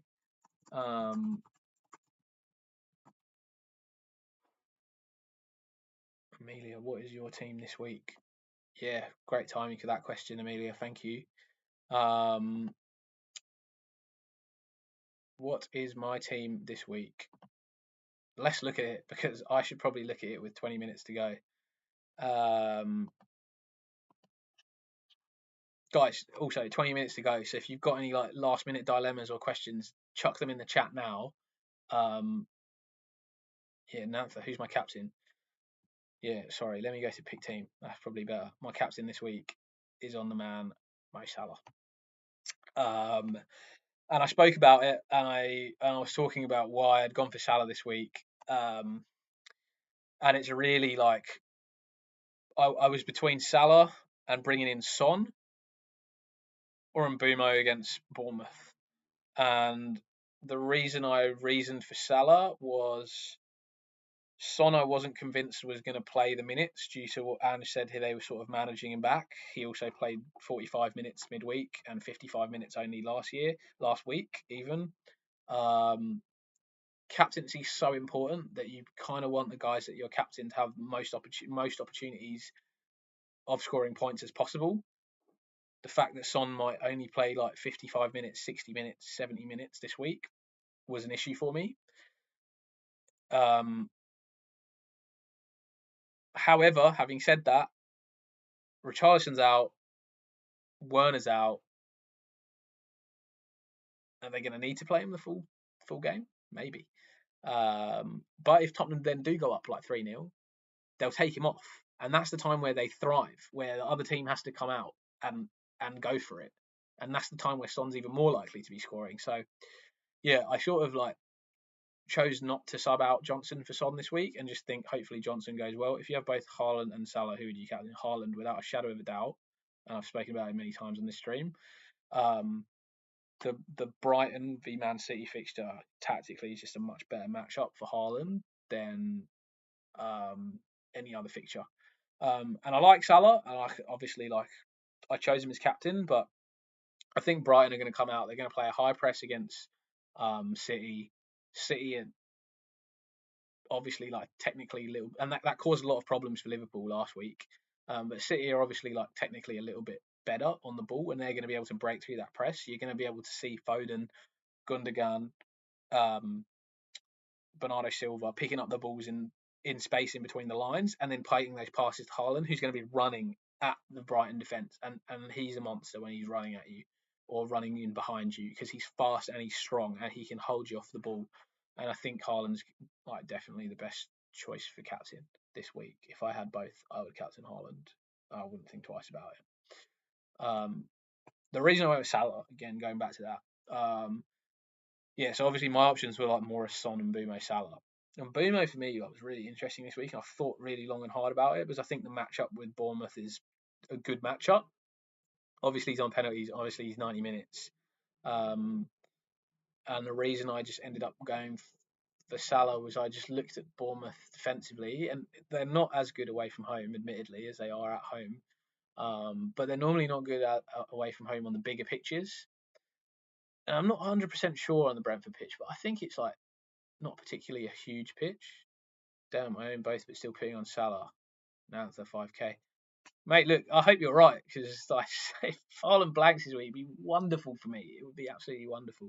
I'd love Salah to just like score a double. And but yeah, I mean, look, I'm just thinking about it from a tactical perspective of how the teams play, and I think like City have like Haaland struggled against teams who have played 5 at the back, a low block, and one of the defenders man marking Haaland.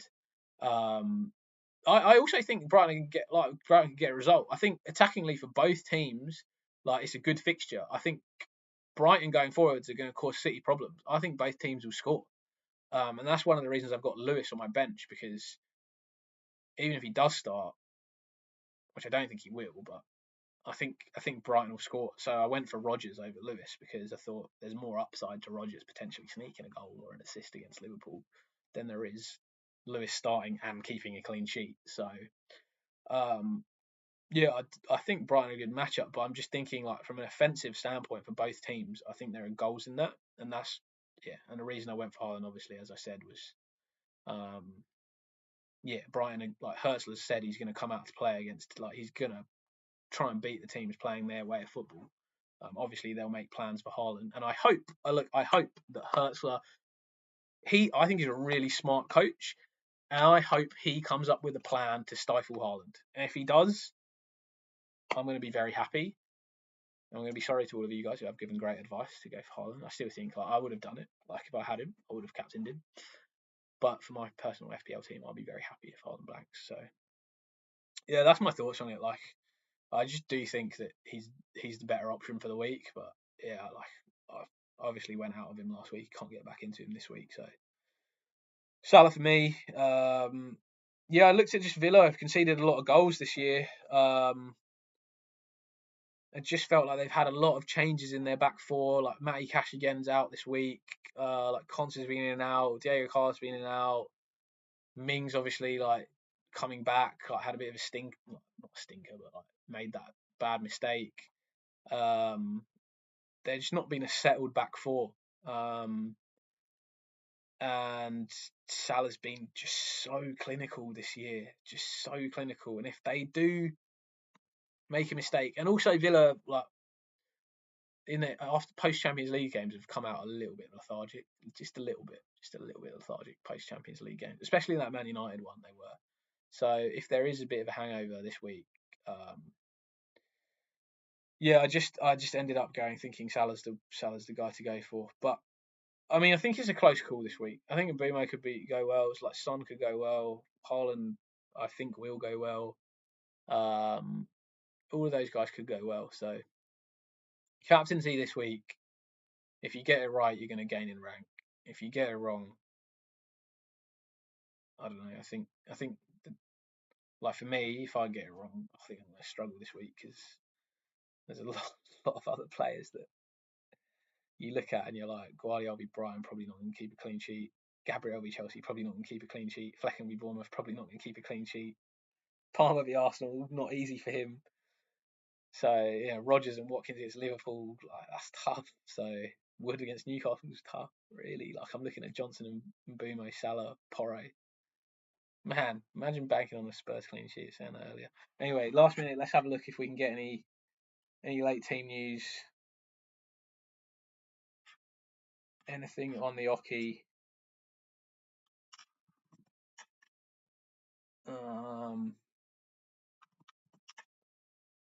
Any Palmer news?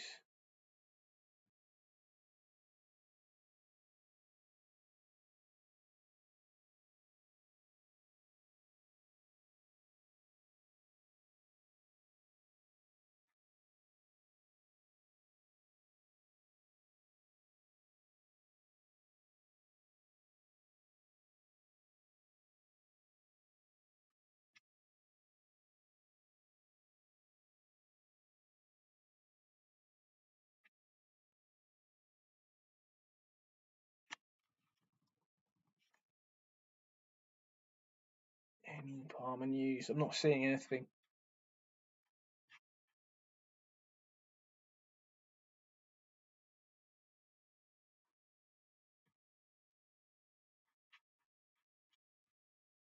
No, normally the guys that will post about it. I'm just looking on Twitter if anyone was wondering. I'm not part of the FPL cartel, unfortunately, so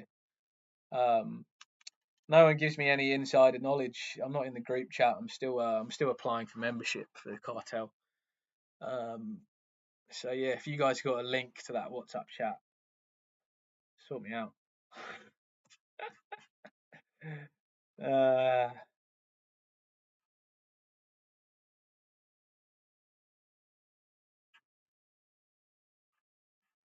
Yeah, no, nothing.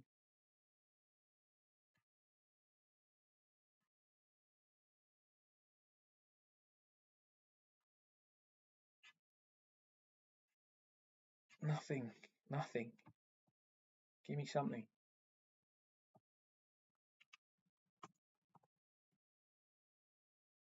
Just tell me he's playing. Come on.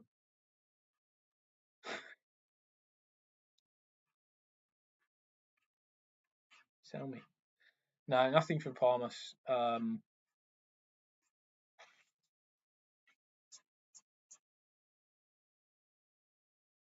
Yeah, no breaking news from the cartel, guys.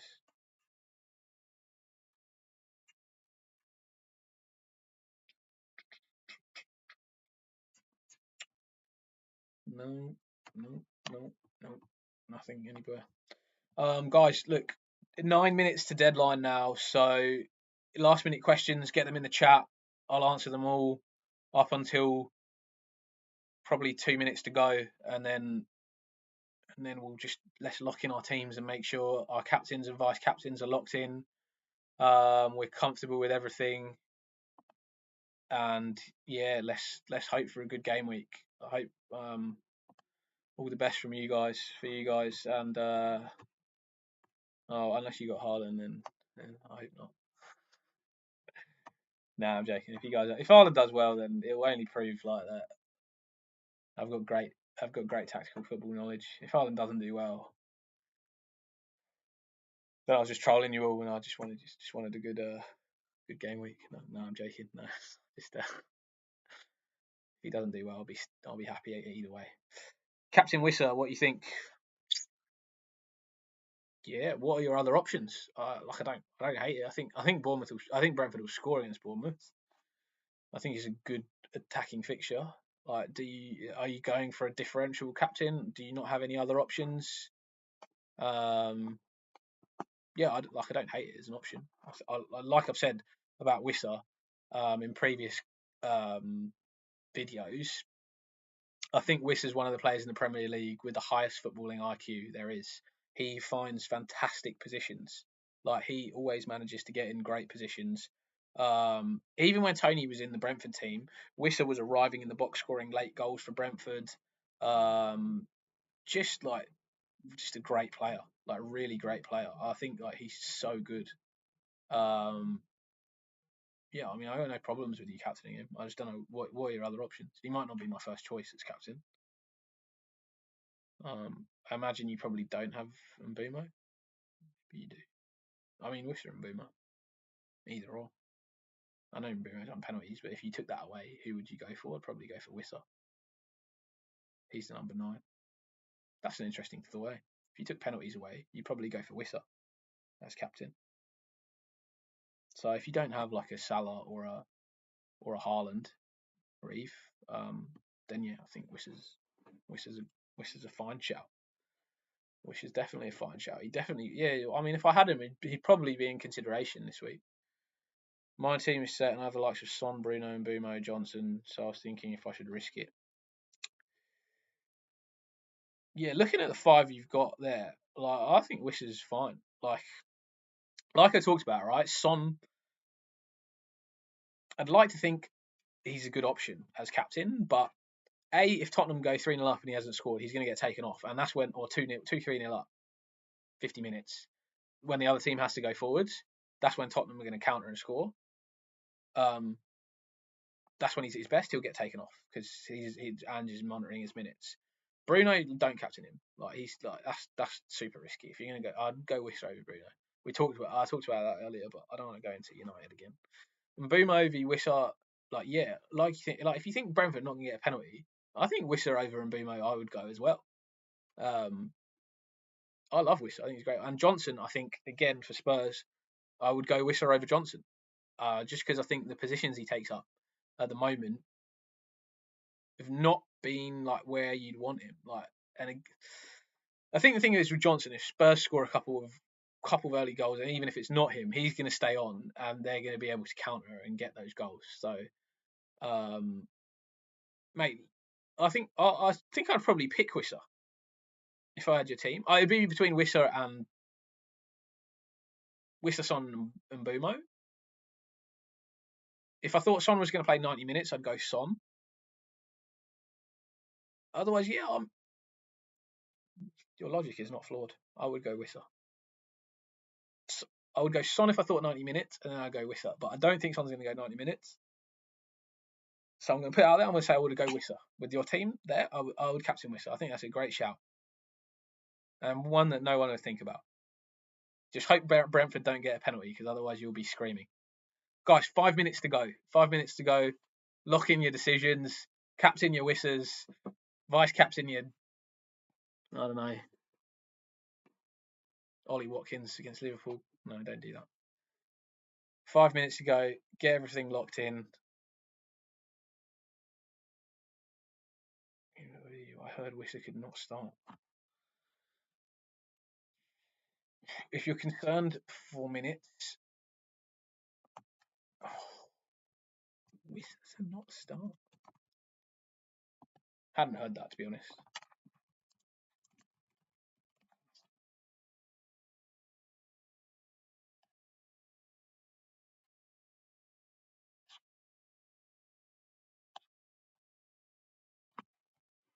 Let me have a quick look.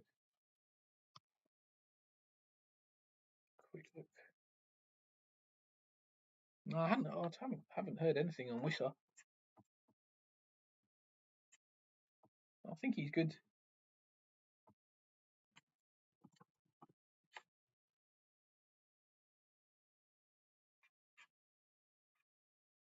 I think he's good to go. I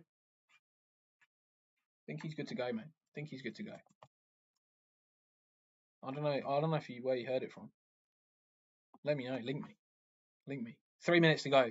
Got to make the choices though.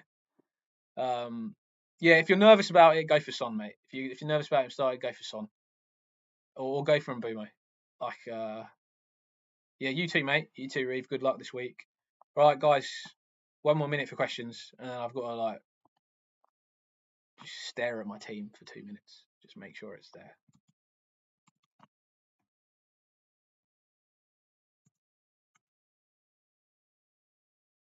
Anything else? 3 minutes of deadline, guys. Get your teams locked in. I'm just gonna refresh my team. So Rico Lewis on the bench. We're happy with that. We've talked through that decision. It's a good decision. And guys, if you're watching now, please subscribe to the channel. Obviously a new channel trying to grow, so really help any subscribers. I've got some good content in the week. We'll do tactical and statistical analysis of your players, of the best players of the week. We'll talk through the games. We'll talk through the observations we've seen of each of the teams and how they set up, and then we'll talk through the statistics and how those two are linked, and what players we pick from those lineups. So if you liked my content today and you liked some of the midweek content, please subscribe, like the content, help my channel get put out there a bit more. And yeah, appreciate everyone that's tuned in today. Thanks a lot. And guys, 2 minutes. Get those team locked in. Get those team locked in. Any questions? I'm going to struggle to give you a good answer in 1 minute, but I'll give you quick fire answers. If you use a question, I'm going to say yes, no, and Buemo. Yes, no, and Buemo. That should be a title of one of my videos. I don't even think that's how you pronounce his name, but no one's told me how you pronounce it. So, welcome, Tiger and Guna.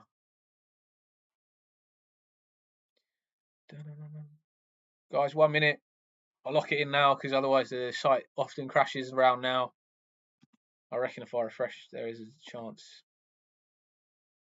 Salah captain and Bumo vice captain. Wild. Last minute captain Flecken. No, Jake. Fernandez. No, get Fernandez out. Stop it. Stop it. No. No to Fernandez. Whatever it is, no. No is the answer.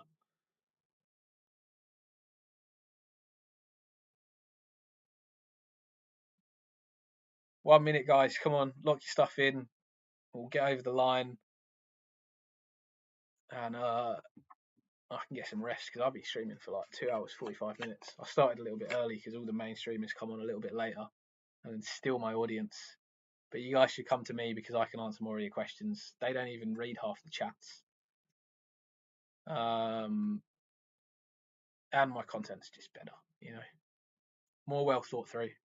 Great analysis. There we go, 30.